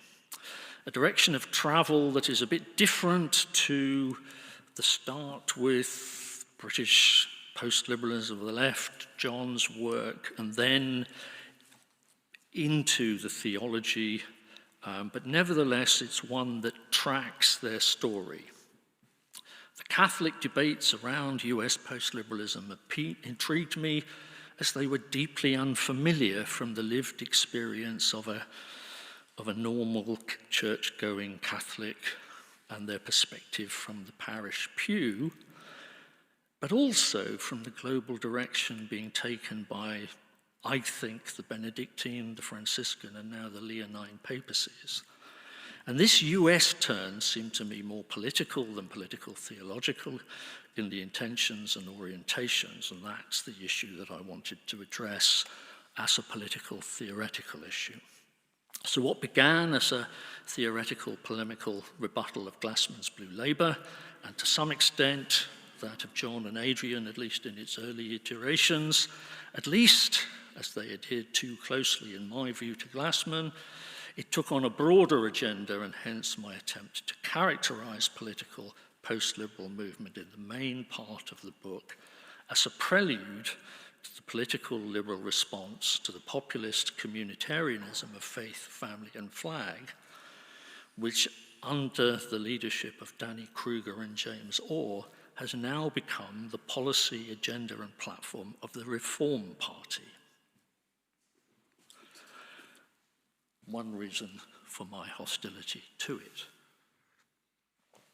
Although who could be against the family? So just to be clear, I'm not saying boo to the family.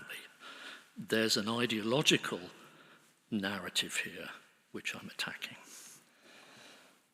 So, as Williams and De Silva correctly claim, there's no single authoritative definition of post-liberalism. It's a loose collection of different perspectives that confront the challenge of modernity in a variety of different ways. And by modernity, I mean the philosophical discourse of modernity and not the ambiguous social form, and consequently, I do not attempt to link the two in any historical causal way, and perhaps that explains the absence of a philosophy of history that John rightly points out is missing in the book, but may not be missing. I leave unaddressed whether the social form dictates the challenges of the philosophical discourse, or that the philosophical discourse is independent of the social form of modern life, and can therefore be displaced through the activity of theory, whether theological or philosophical. So whilst I don't intend to offer a single definition of post-liberalism, I also avoid the attempt to narrow the scope of post-liberalism to self-professed post-liberals, as we find in the otherwise excellent and eponymous book of my colleague Matt Sleet. And Matt narrows critical attention to the dominant US figures of Patrick Deneen and Adrian Vermeulen. He does this rather well, but I think ultimately it is a mistake.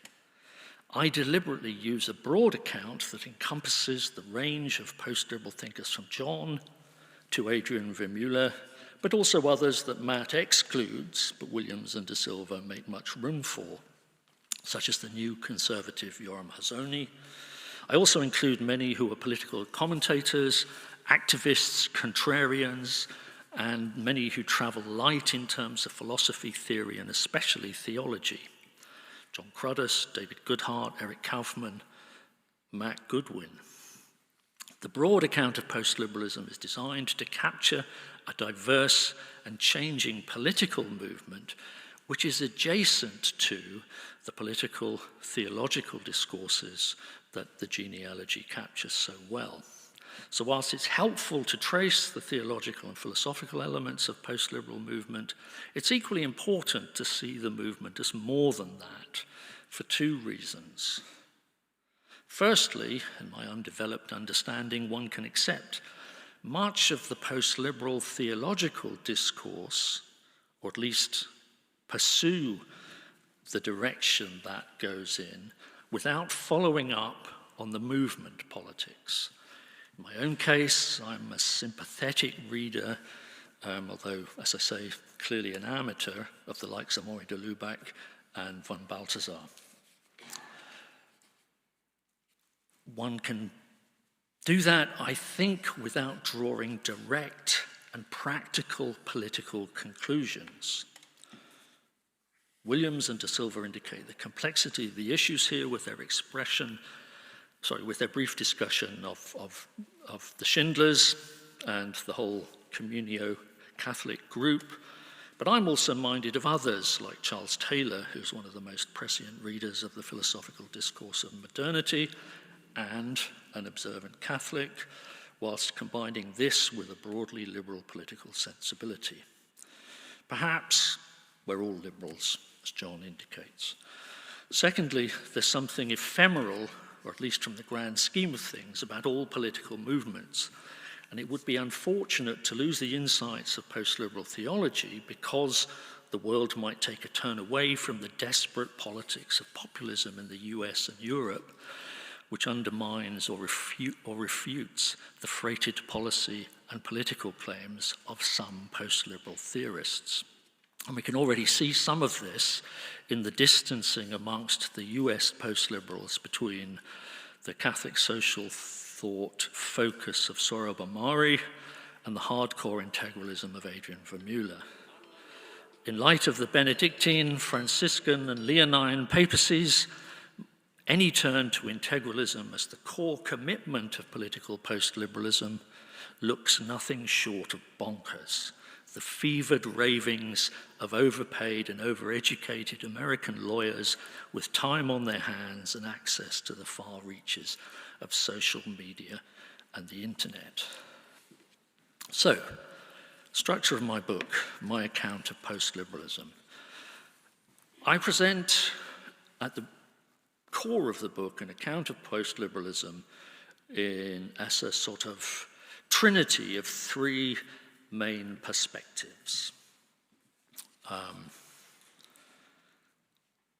it's important to keep in mind the politics and policy of post-liberalism as it's been increasingly incorporated by the MAGA New Right.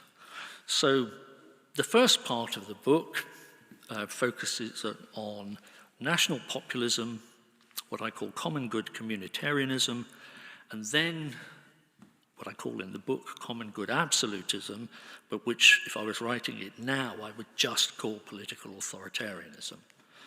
Each element is freestanding, and amongst political thinkers and commentators, one can be a populist, Farage, an authoritarian, Trump, or a defender of the common good, Popes Francis and Leo XIV, without being a post-liberal. But post-liberals tend to combine elements of each. The point is that it is this unity that comes together to oppose and refute, or in my reading, to seek to annihilate the perspective of liberalism. So the first element of post-liberalism as a movement is populism. This features in two ways. Most clearly in the crisis critique of liberal political culture that plays such an important part in Adrian Papp's early work and in Deneen's Why Liberalism Failed, and even this afternoon in John's response, which coincides with arguments about the left behind and the losers of globalization. So the populist argument about the way in which the modern liberal order has given rise to a populist backlash. The populist critique of current political and cultural order does much to give post-liberalism its public resonance amongst the commentariat.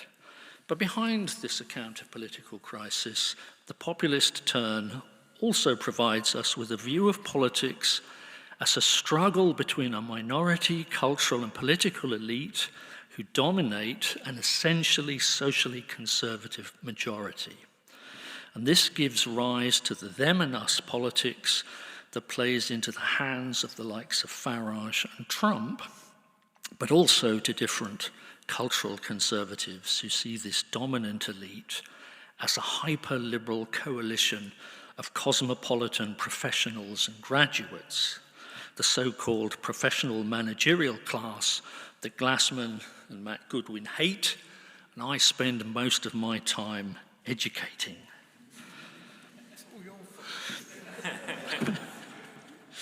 The populist elite strand of post-liberalism also opens up the grounds for an ethical critique of the elite mentality as the hyper-liberal individualism appropriate to advanced liberal capitalism.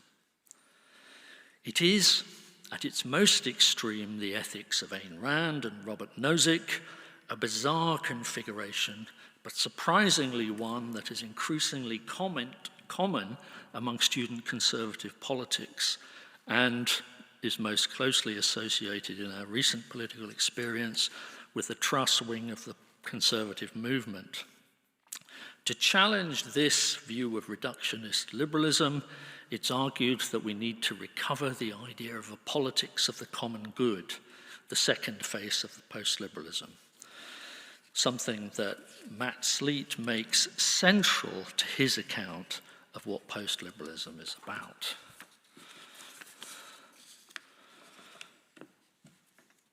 The idea of the common good is part of the common currency of political thought, from Aquinas in the 13th century to Leo XIII in the 19th and to Alistair MacIntyre in the 20th, to say nothing of the current Pope.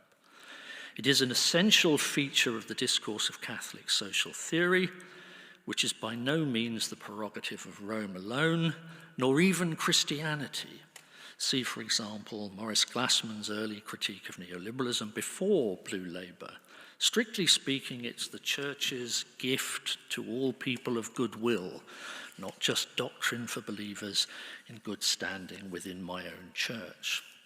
Now, the common good has much to commend it, and one of the virtues of UK post-liberals, as opposed to their American friends, is that they devote more attention to working out the implications of a common good politics and how it overcomes the weakness of a desiccated liberal atomism. John helpfully picked out some of the ways in which that is done in his own work with Adrian, but has been central to the British, the UK post-liberal discourse.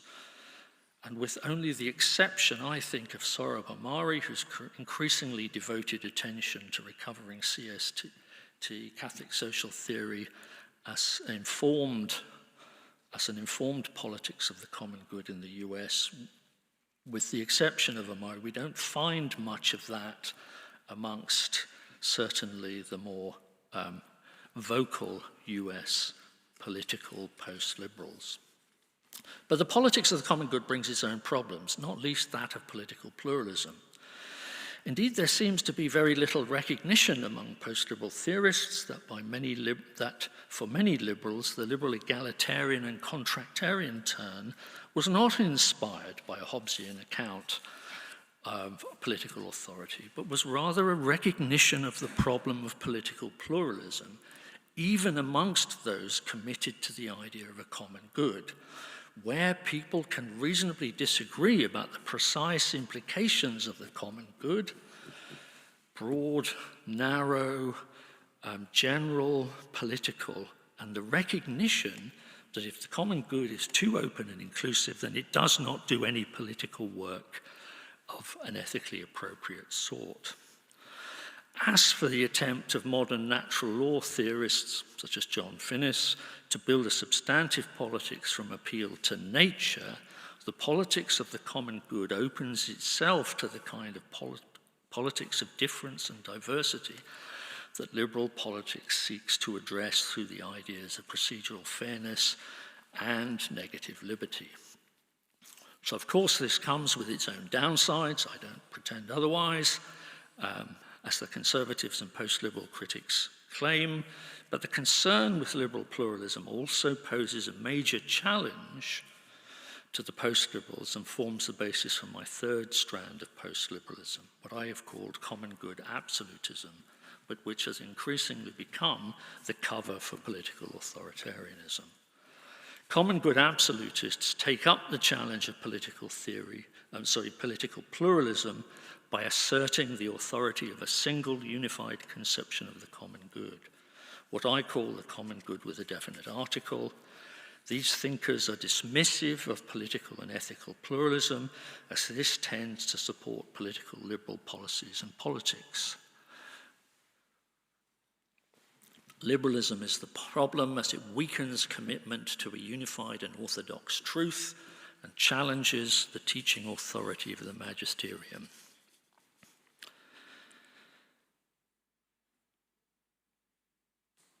There's an interesting side question here that I've not discussed, that I can't really discuss in great detail, but has a bearing on what the problem of liberalism really is. And this is whether or not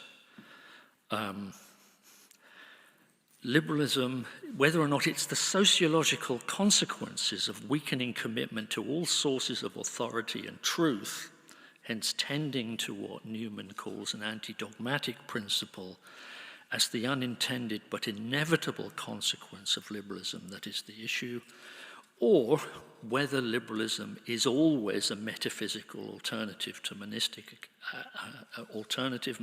account of truth and value.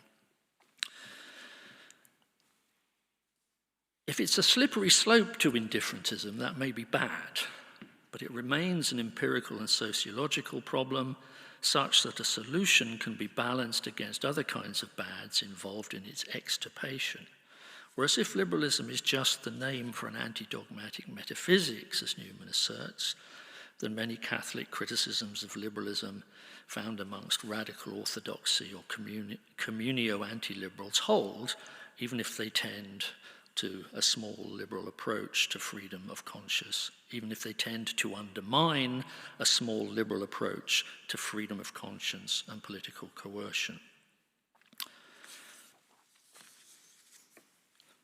The US liberals such as Vermeulen and Papin and Pecknold are hardcore anti-liberals who are also illiberal in their politics and policy. This is exemplified in their sympathy for integralism and the un-American, until recently, hostility to separation of church and state, an issue that has united them with neo-Calvinist Christian nationalists. Others, such as Deneen and Amari, are more equivocal about integralism. Furthermore, it's only Vermeulen who makes an effort to ground his integralism as opposed to provocatively asserting it as an attempt to own the libs. And this takes Vermeulen into an authoritarian challenge to liberalism that is based on his reading and application of the ideas of Carl Schmitt.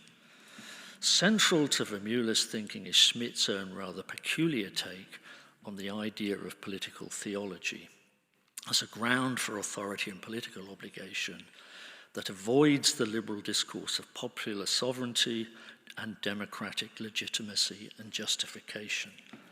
A forceful command that gives force and power as its reason.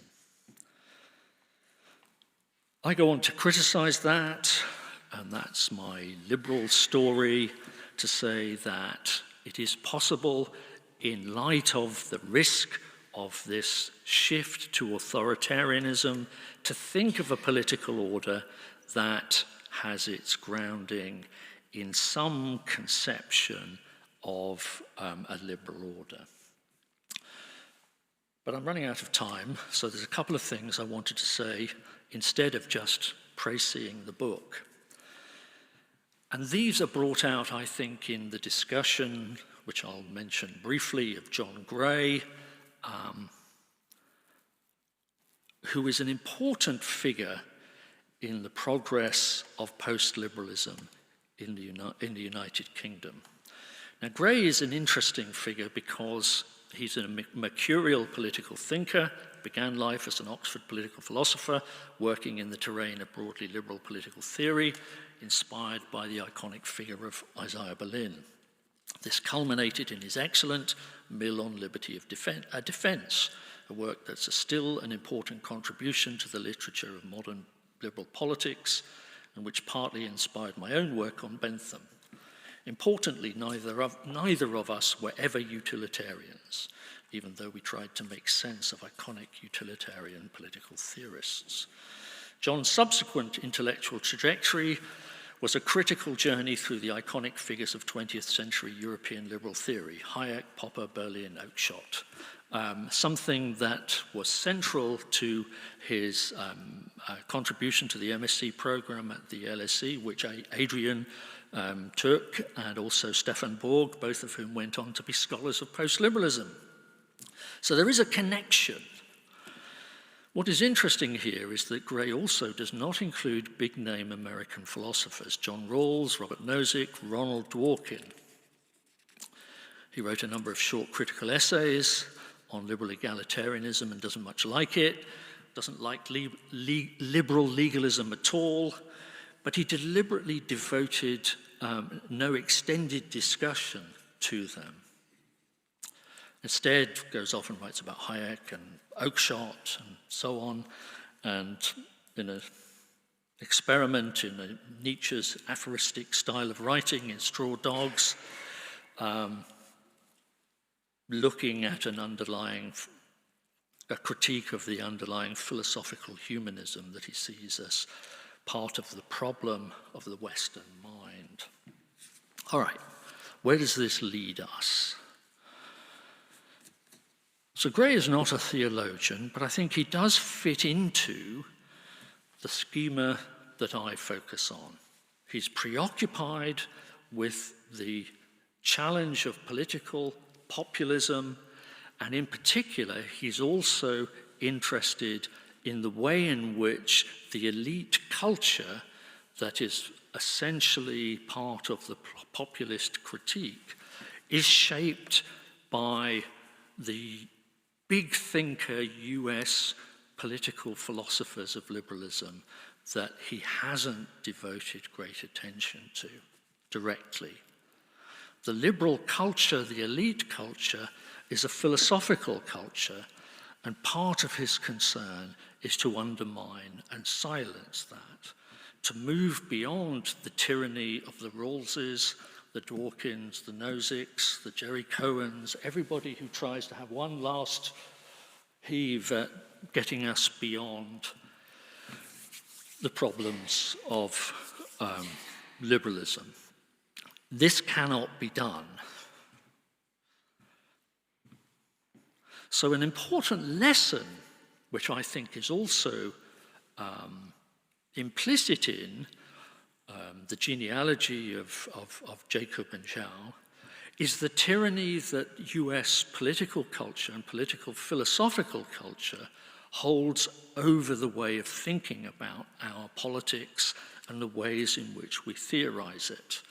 Now, I don't think that places liberal egalitarianism in the philosophical dustbin, but I think it is important to look at the ways in which how it functions can be distinguished from attempted rationalizations of the US constitutional settlement.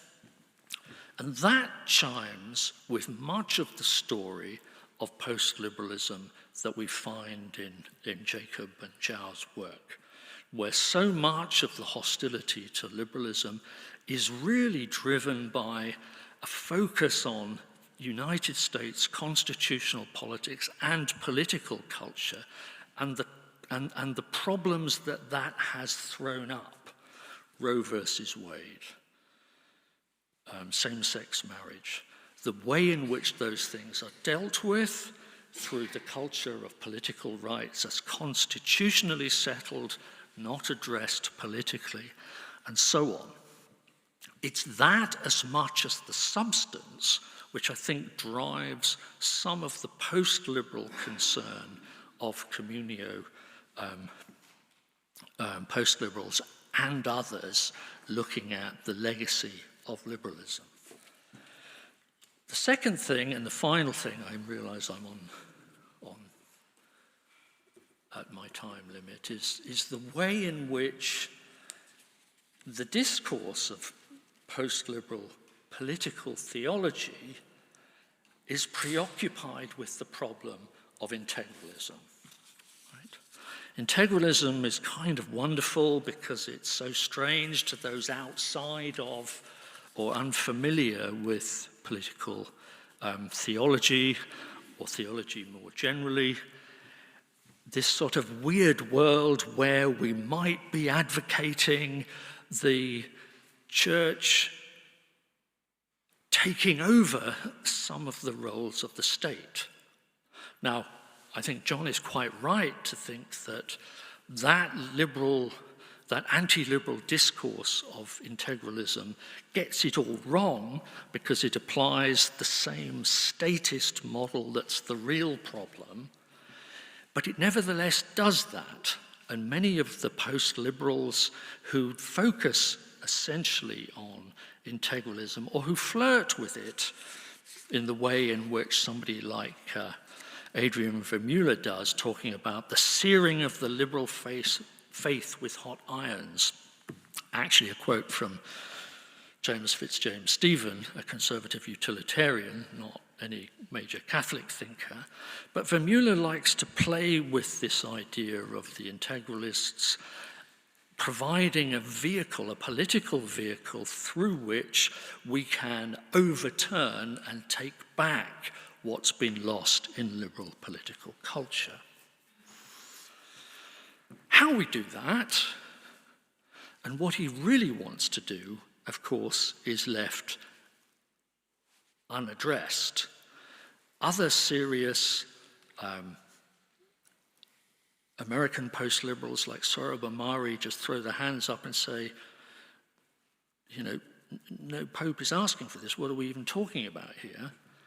And even the defenders of it as a theological possibility, like Thomas Pink, or to some extent Edward Fesser, want to make a very, very qualified claim about its possibility in certain circumstances, assuming the widespread and integrating effect of the church in a political community.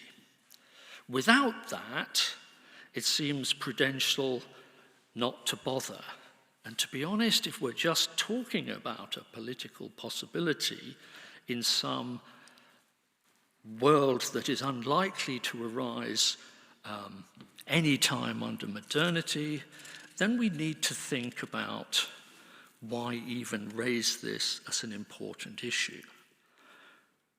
And neo-integralists, whilst they're generally sympathetic to the idea that the church might use its teaching authority and coercive sanctions to enforce the priority, natural law, it's not obvious that they're keen on using it to enforce the priority of the poor, the upending of neoliberalism, or a turn to the environmental politics of Laudato Si. They're only interested in this form of politics when it conforms to a late 19th century model of the nation state. And I suspect the answer that both Vermeulen and Schmittian post-liberals would give is certainly that's what they want. Integralism is merely a supplement to the juridical model of the nation state, which is the one bit of secular modernity that they are comfortable with and think they can easily accommodate.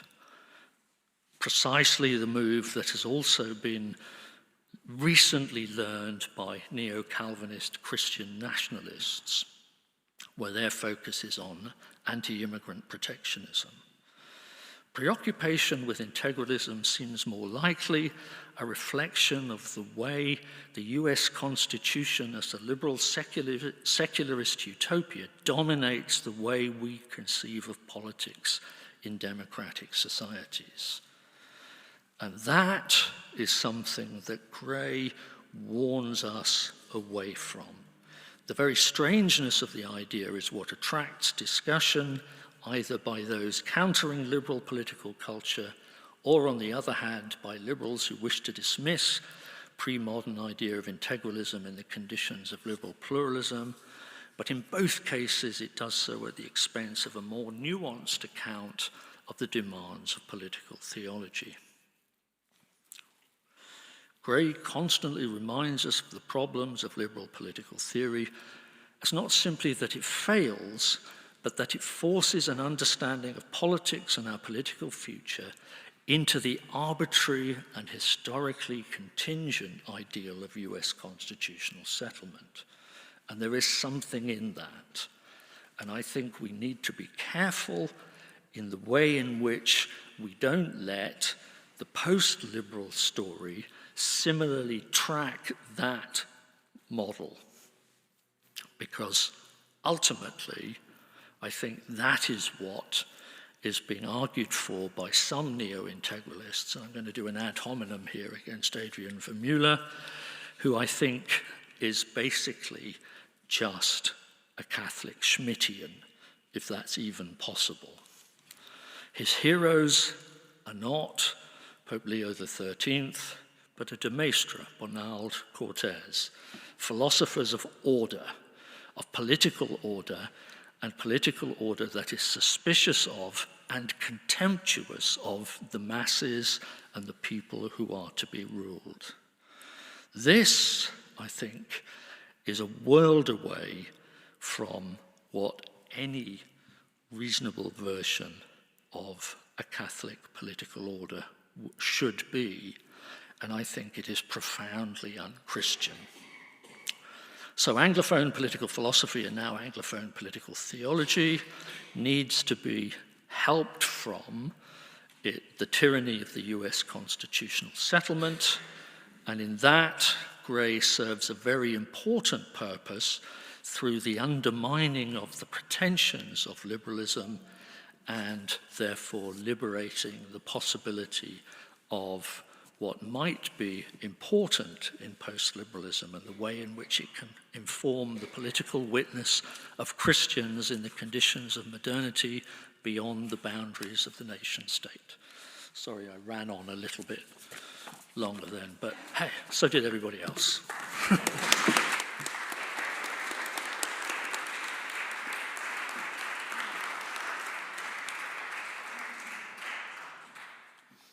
Well, thank you, Paul, for those very incisive comments.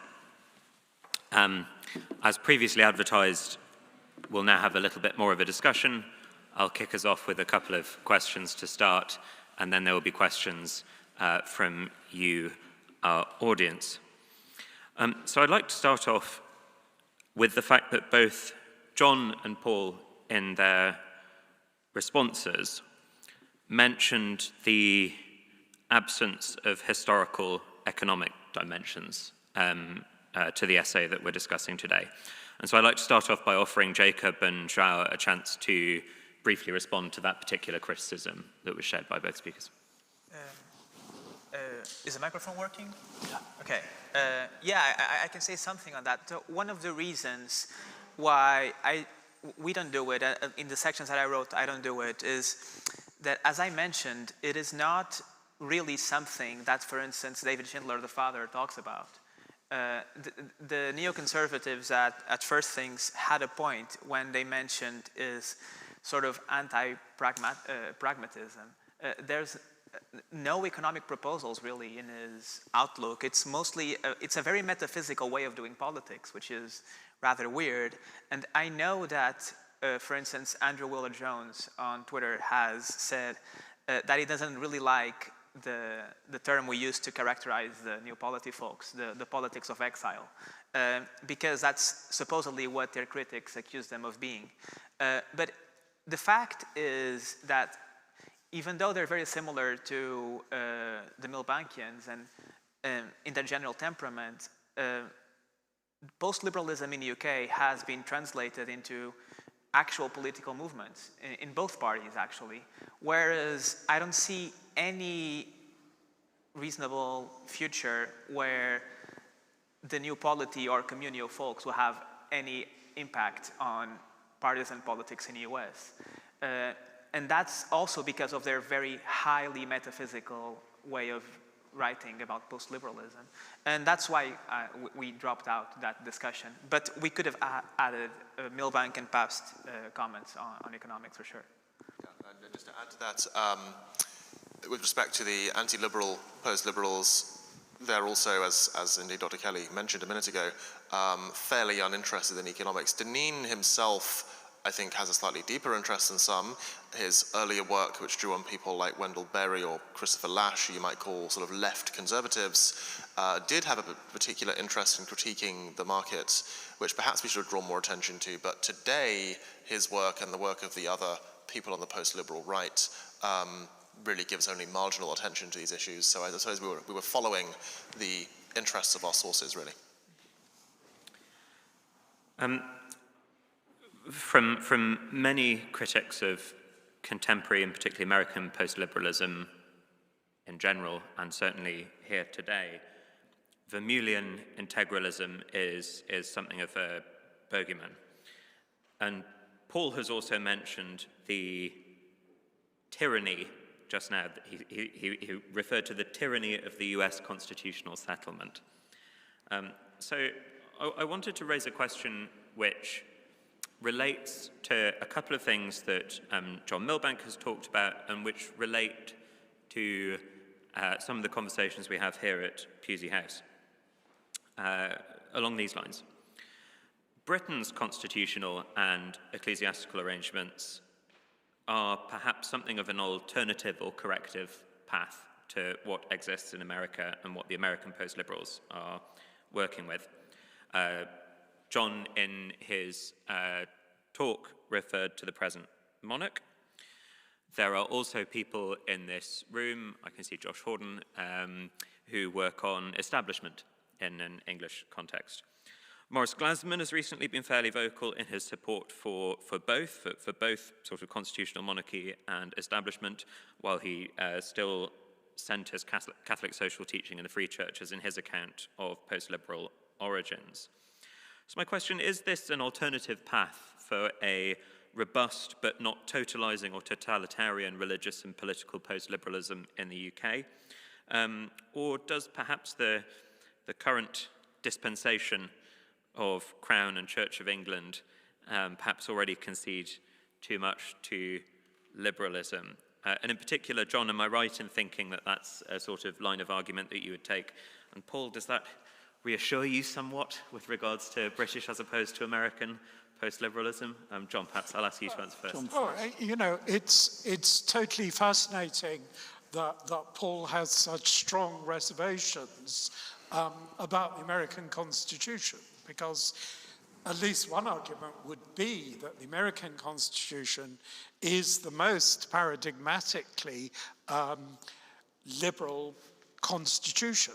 That its version of the separation of powers, tries to make the legislative, the judicial, and the executive completely separate in such a way as to ultimately balance out what were originally something like, class forces. So it's got an almost kind of materialist undercurrent, and meanwhile it certainly tends to assume that the market is an entirely private matter. And yes, I would tend to think that the British constitutional tradition, although it's semi-unwritten and apparently more messy, is healthier, because I think it makes distinctions without total separations, so that it's completely obvious that the excessive separations on the American model means that the judiciary becomes a rival source of legislation. In no European country was abortion a matter of the courts. Whenever you think about abortion in Europe, these were proper political decisions that were made. And that's one reason why there isn't such a sort of vitriolic argument going on in Europe. And then also, as we now see all too well, there's this lurking danger of the executive totally escaping legislative control in the case of America, and to some extent also in the case of Macron's France. So this isn't some kind of, I'm not saying every country needs to be a monarchy, and possibly, the Republic of Ireland, by, having a nice poet as president, that's another way of doing monarchy, if you like. But inversely, Britain is essentially a monarchic republic. You know, that's another way of saying that we're a constitutional monarchy. And it's perhaps not an accident that, you know, maybe all the most successful democratic socialism has actually happened in constitutional monarchies, if you think of Scandinavia. And even now, Denmark looks as if it's nearer to solving some of our contemporary conundra over immigration and so on, rather better than other countries. And I think that's very significant. So Adrian and I, like Maurice Glasman, are bitter opponents of New Labour's tinkering with the British Constitution, which we say as an attempt to Americanise British politics. So the total sundering of the idea of a court from an idea of a legislature, I think it's a total mistake. I would abolish the Supreme Court. I think it's very creative to have a body that plays the double function, because then you don't lose sight of the fact that the judiciary is always trying to interpret the legislation, and that there is a sense in which the legislature, ever since the Anglo-Saxons, you know, is the ultimate court of judgment. You know, they say that even if you're a Whig, you know, you should be able to understand I think these more subtle principles that are underlying the British Constitution. And I think it is a less liberal constitution inherently, that somehow because it's not based on a kind of separation between forces assumed to be inherently conflicting, just as you assume that the economy and the state are inherently conflicting. The implicit principle behind the British Constitution is indeed that we're all trying to interpret the natural law and the common good, and somehow the monarch is a symbol of that continuation. And it's even the case that the monarch, far from being only a symbolic figure, also kind of nurtures the things that we all agree on, you know, like trying to improve things for younger people and encourage youth training and that sort of thing. And even tries to interpret, as Charles has done, a kind of ignored popular consensus about architecture and so on. I think his interpretation of his role is in retrospect little short of brilliant, and maybe it will never happen again and can't be guaranteed to. But I do think on all those grounds, I think it's right to see that there's a certain superiority in our constitution, and that, you know, we've got to remember that lots of countries, more countries in the world, have copied parliamentary democracy than they have copied the American model, because again, it doesn't allow the executive to get totally divorced from the legislature, and it more gives a kind of ultimate power to the legislature, and the legislature is supposed to be determining, you know, ultimately what the good is. I mean, the faults in Britain are an excessive possible positivism in our interpretation of the common law since the Reformation, a Protestant interpretation of the common law that didn't exist in the Middle Ages, and also a kind of parliamentary absolutism, as people like J.C.D. Clarke have noticed. So, whereas in fact the French local parliament did have more political power than we think, that, you know, the danger of over-centralisation in Britain is really, really strong. And that's why, you know, I'm massively in favour, despite all the problems, of devolution, and I would like to see much, much stronger local government, possibly regional assemblies and so on. I think we do need to correct this kind of excessive power of Parliament, and the way in which, you know, our central authority seems to be now. So, I mean, just one last thing. It's a very, somehow in some ways, our central capacity to do things centrally has weakened, and we need to restore that. And yet at the same time, we need much more kind of distribution of local power. I don't know quite how to resolve that. Yeah.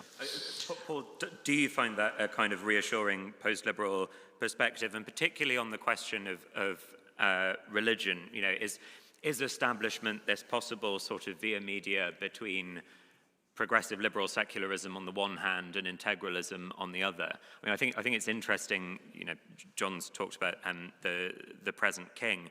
All of the fuss that was made around the time of the coronation about him wanting to be defender of faith in a sort of general sociological sense, at the same time as having this sort of ancien regime, explicit Christian constitutional role. That looks like a via media to me, but is it of any practical effect? What do you think? Well, I suppose the simple answer is it all depends. And I think that's the big question. That's the answer to the big question here. I mean, if you look at the US, you know, John says I should be a bit more, you know, sympathetic to this, but I'm not, because the central problem with the United States Constitution is unlimited executive domination, which we find now. The Federalists all saw the fundamental risks in the US constitutional settlement as being upended by wealth, concentrations of power.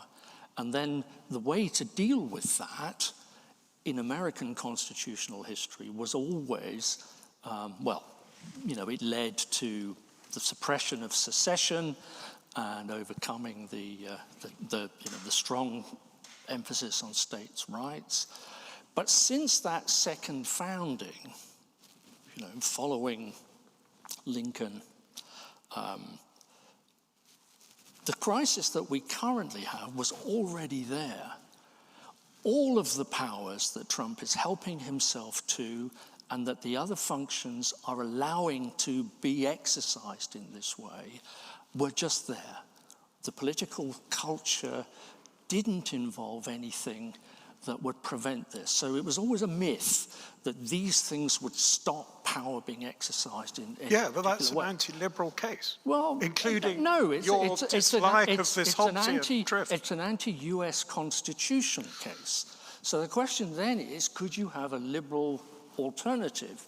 Is Britain, is our monarchical settlement a better, and this is where I come back to, well, it depends. Because, of course, the problem of the UK constitution, the British constitution, is it has precisely the same underlying tension.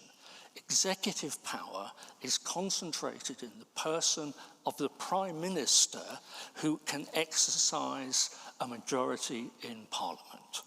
Right? I know Crown officers swear to the Crown, and it would be very hard to insist on the military going against the wishes of the monarch, but you know, the Prime Minister has those powers. Parliament needs to be structured in a certain way that it can provide both recognition of the legitimate requirements of effective executive governance but we could, in a modern state, and the necessary task of legislation. Our system is in crisis because we have a two-party model of government with a five-party political order. I'm in favour of some form of proportional all I'm saying representation. is the model, the institutional model that a liberal order would require is going to be determined by liberal goals, which are not simply the separation of powers as we get from the United States, or boo the monarch because how on earth could we have sacramental monarchy in a secular liberal state? I mean, you know, if he wants to be James II, not so sure. Well, I'd be fine, I'm a Catholic, you know. But, you know, we have that power within our Constitution, and the conventions that constrain it are precisely that. They're conventions which depend on the goodwill of those who are in positions to exercise them. People who are, you know, vulnerable to shame and to critical challenge. But if you're shameless, arguably Johnson was, Trump certainly is, you know, none of it works. So I'm very keen that we should have some questions from the audience. There are microphones that will come around. If you have a question, please stick your hand up. And Luke Brotherton is going to ask the first one. Thank you for really fantastic. Thank you for your paper, João, Jacob. Really, really enjoyed it. I think it's, just to repeat the praise, a fantastic kind of summary and overview. It's a question directed to you to kind of further elucidate. I do think the economic side, in terms of the contrast between Britain and the US, is very, very key. That's very much marked in John's work. My question to you is, it seems to me you want to make a case, and Jacob particularly, you were drawing this out, that there's a leaving behind of the fusionist move, and so a kind of departure from a libertarian kind of social anthropology really driving that. I don't really see that there's, and precisely the absence of any attention, serious attention to capitalism or any critique of capitalism in American strands of post-liberalism. You point to elements of that in Deneen, and precisely you see that in the mark of Amari into Catholic social teaching is the adoption of a different kind of social ontology, which opens him up, I think, to a much more stringent critique of capitalism you see in his more recent work. But if you could kind of unpack why you think there is a real marked departure from that fusionist position, which marries a kind of nationalism with a certain kind of libertarian commitments to political economy. What is the evidence for that, and how do you see that drawn out? Thank you. I think that the departure from fusionism consists principally in the repudiation of a strong commitment to negative liberty. Now, negative liberty can be instantiated in the social sphere. It's going to give you certain restrictions on things the state can do to promote virtue in terms of paternalism, and it can also be instantiated in the economic sphere, and you're quite correct that the right-wing post-liberals are not particularly interested in critiquing capitalism. I do not happen to share the view that this follows from an inattention to, or indeed a flawed philosophical anthropology, but this will be a difference of our substantive views. A wise man said to me last night that capitalism is the worst economic system imaginable except for all the others that have been tried, and I somewhat sympathize with the Michael Novak view that it does permit the free expression of a certain kind of virtue that is very powerful. Nevertheless, it's certainly valid to say that the right-wing post-liberals do fail to direct attention to the ways in which capitalism also facilitates vice. We see this, very, very saliently in debates around artificial intelligence, for example, and their quite strange alliance with the captains of that industry, despite their lack of interest in accepting any kind of prudent regulation of the horrible vices that AI can facilitate. So, the drift from fusionism, the repudiation of it, is more in the social sphere than the economic. Can I add something as well? I was proposing this to John Milbank before, and I want to write about this. I think that one of the other ways of understanding the US-UK divide within post-liberalism is that there is a certain romantic sensibility to British post-liberalism that is totally absent in the US. So you get that from the influence of John Ruskin, for instance, on Milbank, the sort of anti-capitalist system, the environmentalism, all of those very British romantic elements are absent in the US. And I think that understanding that difference and that lack of romanticism maybe helps us understand the difference between the two better. And on this, if we were to update the article, other than mentioning John Gray more probably, I would also add a chapter on contemporary Christian socialists. So people like David Bentley Hart and Eugene McCarter, for instance, because they work very much in this Milbankian tone, but with a much more anti-capitalist sentiment, or at least it's more obvious. And I believe that they share within this general post-liberal vibe. But even though they're both Americans, they know this romantic tradition deeply, and that aligns them more with Milbank. Adrian has a question down at the front.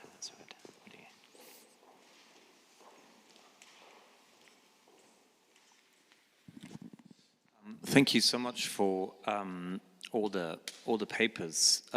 It's a really great debate. I was wondering whether we have to perhaps now go a step further in trying to conceptualize what really post-liberalism in America is becoming. I mean, not only the intellectual contributions as diagnosed so, I think, astutely by everyone and by Paul in his book as well, but also sort of the really existing post-liberalism of the Trump administration, because it seems to me, besides all the points already made, that we're sort of seeing a fusion of things which are more than just anti-liberal, because there's a sort of nativism at work now, which goes far beyond even Christian nationalism. So I'm trying to sort of think, how can we really come to grips with that? But then there's also increasingly a sort of, economic libertarianism that, again, is a sort of huge extension of liberalism. I mean, some might say a rupture with it. Perhaps that's Paul's view. I'd like to hear more. So it's sort of, ultra-liberal or libertarian on the economics, and then more than anti-liberal on society and culture, because it's nativist rather than just nationalist. So I'm just wondering, are those terms of anti-liberal even enough to try and capture what's going on? I'm not sure. Well, a small comment that I would have here is that I'm not sure about the economic libertarianism of the post-liberals in the US. They seem to be very much in line with Trump's tariffs and Trump's general economic policy, which is more mercantilist than a free marketeer or something like that. And in that sense, they break with the fusionist paradigm economically as well. While it's not clear what their positive proposals are, they seem to be in line with the broader Trump economic policy, which is not that. But there's also deregulation within the states. Yes. Of course, talking about Wall Street and Silicon Valley. And the Trump administration is not upholding what's left of the deal. It's destroy consumer and worker protection. Sorry, I was just saying there's also, deregulation work. I mean, Trump's economics has been described as neoliberalism in one country, because you've got protectionist borders, but you've also got inside a increasingly deregulated market, and whether it's Thiel or Musk or others, that's exactly what they're supporting. And the sort of influence of, organized labor, to the extent it's ever existed in the administration, is now essentially zero. I mean, the labor secretary is I think a woman who's trying her hardest, but is not getting very far within that cabinet, to say the least. Yeah, I would just give a quick comment here, which is, I think Professor Kelly was right when he mentioned that if there's a remnant of modernism in general in these thinkers, is their nationalism and their acceptance of the nation state, and that many of their political moves go back to the 19th century and to the sort of mercantilist nationalism that you had in the 19th century. And I think that they are precipitating a return to many 19th century problems. Even the more radical integralists, their political visions basically draw from late 19th century thinkers, neo-Thomists and neo-manualists. So maybe looking at the 19th century can help us understand them better, policy and economics-wise. Just to add briefly to that, Adrian, I think your three phases of post-liberalism, where I think you argue this is most characteristic of the national conservatives, which I think is entirely right. And this is the section of the post-liberals of which this kind of neoliberalism in one country most closely applies. Now, the extent to which, of course, this means they're embracing liberalism is perhaps something I would contest, because I wouldn't see the link between a particular philosophical anthropology and a particular market order as closely connected as perhaps you would. So we might question their assumptions they're making and bringing about these policies, but yeah, it certainly seems to be a issue that, and of course it's interesting to note that the national conservatives are, I think, closer to the actual center of the views of the really existing Trump administration than integralists or other kinds of post-liberals are, so we should be aware of that. I'd actually like to squeeze a couple more questions in if possible. So what I suggest that we do is take two at the same time and then the panel can respond. So Francis and Victor conveniently next to each other. Hi, thanks. This is really stimulating. My question is about two themes which should be sort of in every post-liberal bingo, which is agonism and associationalism and the relationship between the two. So following in the great taxonomy that we heard about the kind of different kinds of post-liberal, I would argue that a lot of the politics of today is responding to people's need for agonism in lots of insufficient ways. So in the kind of politics of exile, you've got for me, the modern liberals who kind of, as Morris likes to say, leave the room before the argument gets started.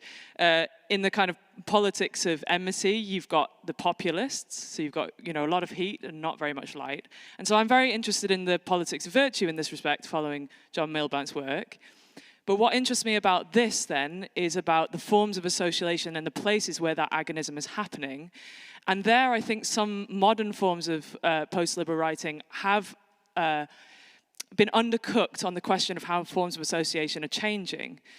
And here I'd like to say that, this is not to do down or underplay the role of places like churches and trade unions, but to just reckon with the fact that modern forms of association take very different forms.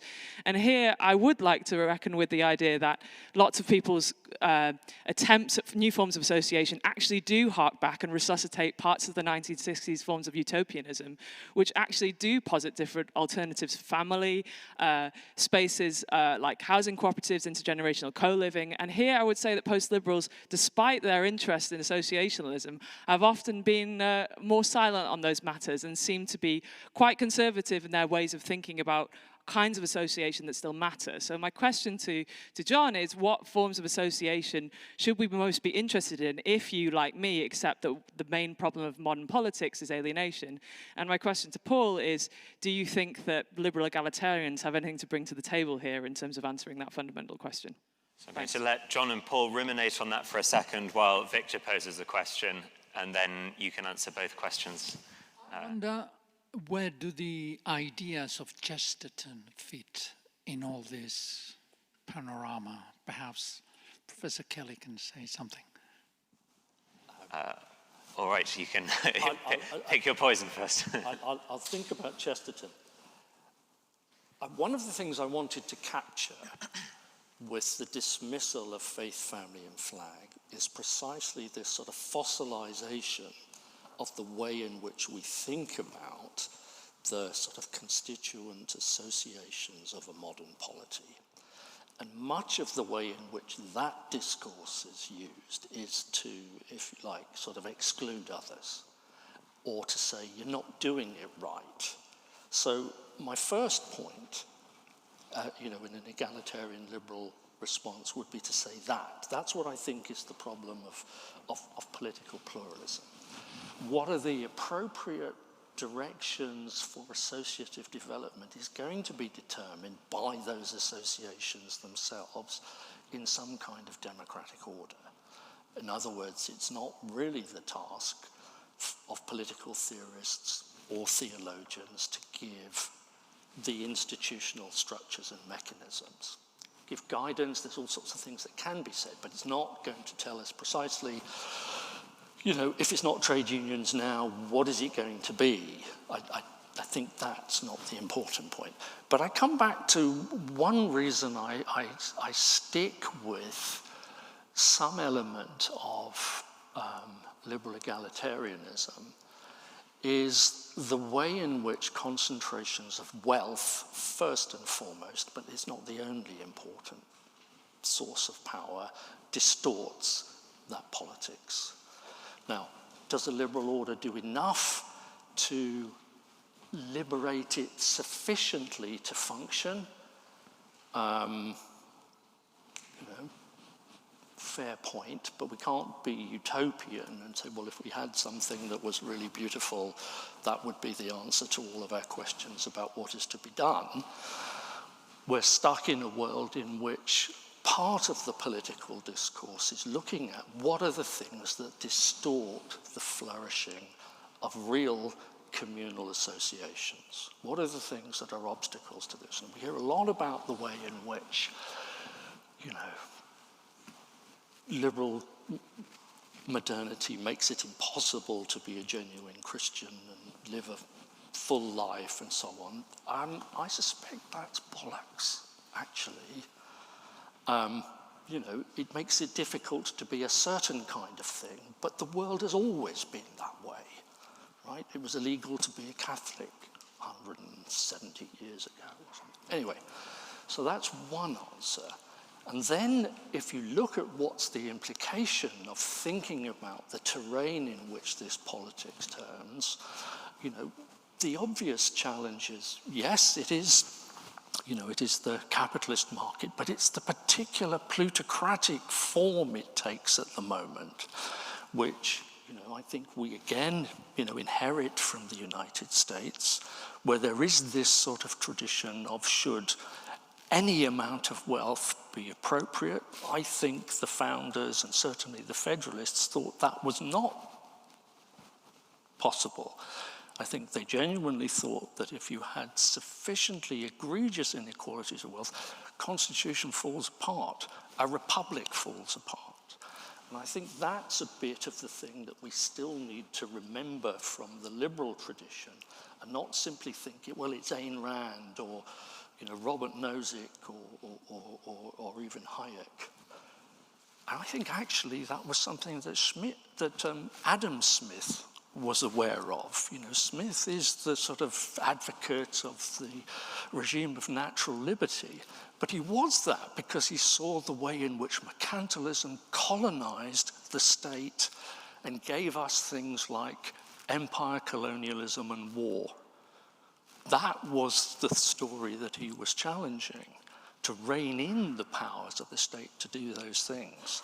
Once you have the ability of some individuals, and we really are talking about, you know, a handful of named individuals who were there at the inauguration of the president, who can literally change the direction of the state, everything else is off the agenda. So I still think how we do it, you know, is important.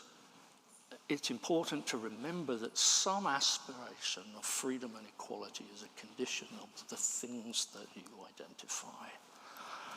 What do I want to say about Chesterton? Sometimes I just find him annoying, other times wonderfully insightful, and it depends on the day. So I'll probably leave it at that. We're coming very close to the end of our time, but I want to give John a chance to respond to Francis's question before we wrap up. Gosh, there's so much to say. I mean, I absolutely think we need to do something about wealth and inequality, but I don't think liberalism is the answer. I mean, you know, free trade is very ambivalent.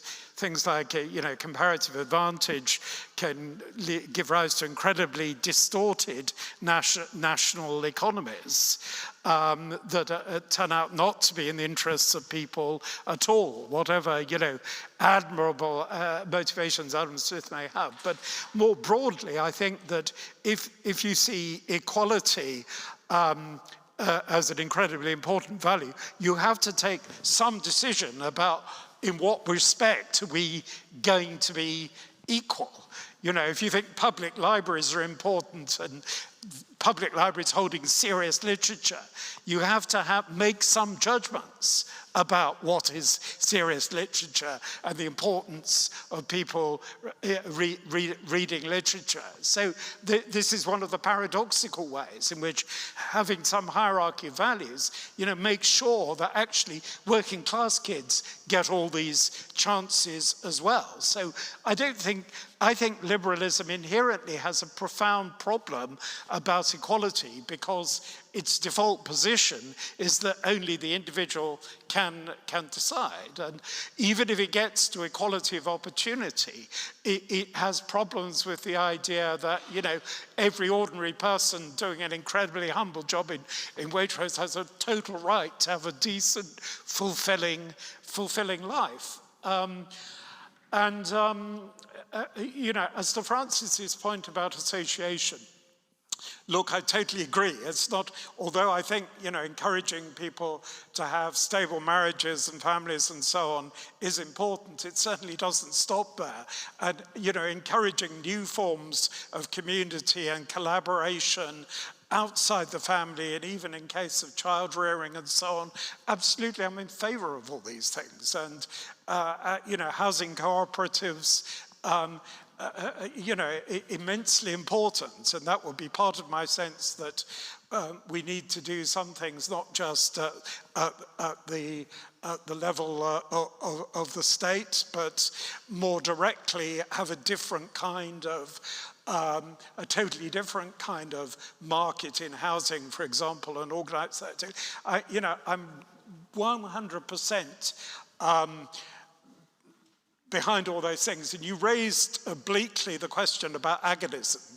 Do we somehow need to have an enemy? And I would hope that we see the only enemy is our weaker selves, or our worse selves, or the only enemy is evil, and we have to encourage people towards that battle. And I think one of the troubles with liberalism is that kind of either the individual is ultimate at a global level, or the state is ultimate because it's the only thing that can control individuals. So this is an aporia built into liberalism.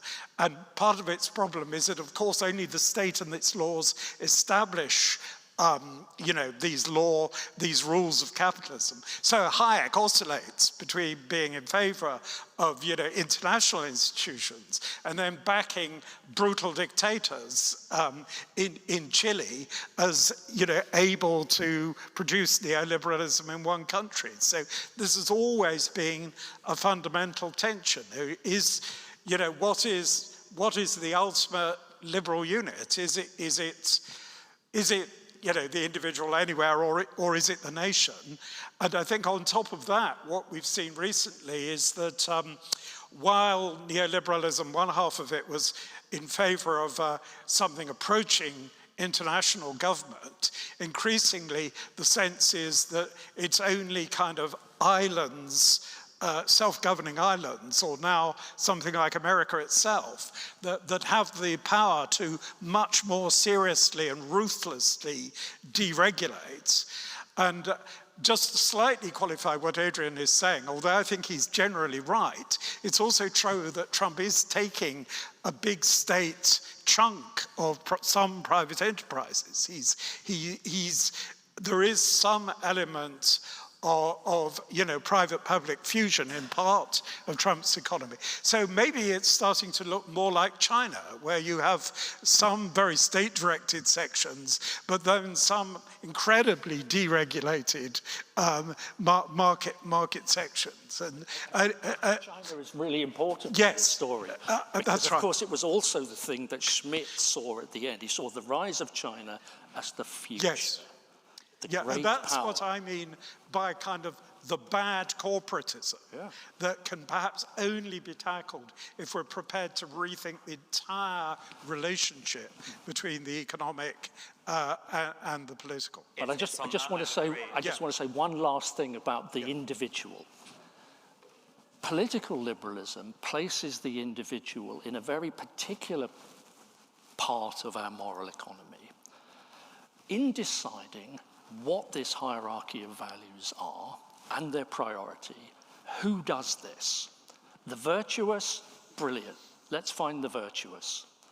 The trouble is, politics throws up many candidates for the virtuous who are far from it, who are class-based, class-interested, wicked, and so on. So in some, we live in that world where we have to try and think about how we constitute political power so that it limits the capacity of those who want to tell us what the right answer is.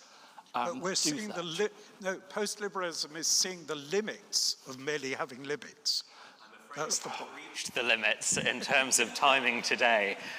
This has been a fantastic and really generative discussion, which absolutely could go on for much longer, and indeed it will next week.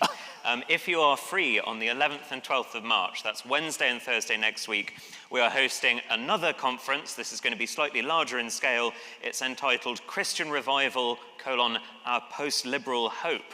And I hope you can hear the silent question mark at the end of that title. There are tickets on our website. Please do sign up. In a moment, you're very warmly invited, if you would like to join us in the Blessed Sacrament Chapel on the other side of the rood screen for a short service of evensong and I think a short low mass after that. You're very welcome to either or both of those. Other than that, it remains for us to thank our authors and our respondents, all four speakers. Thank you for an excellent event.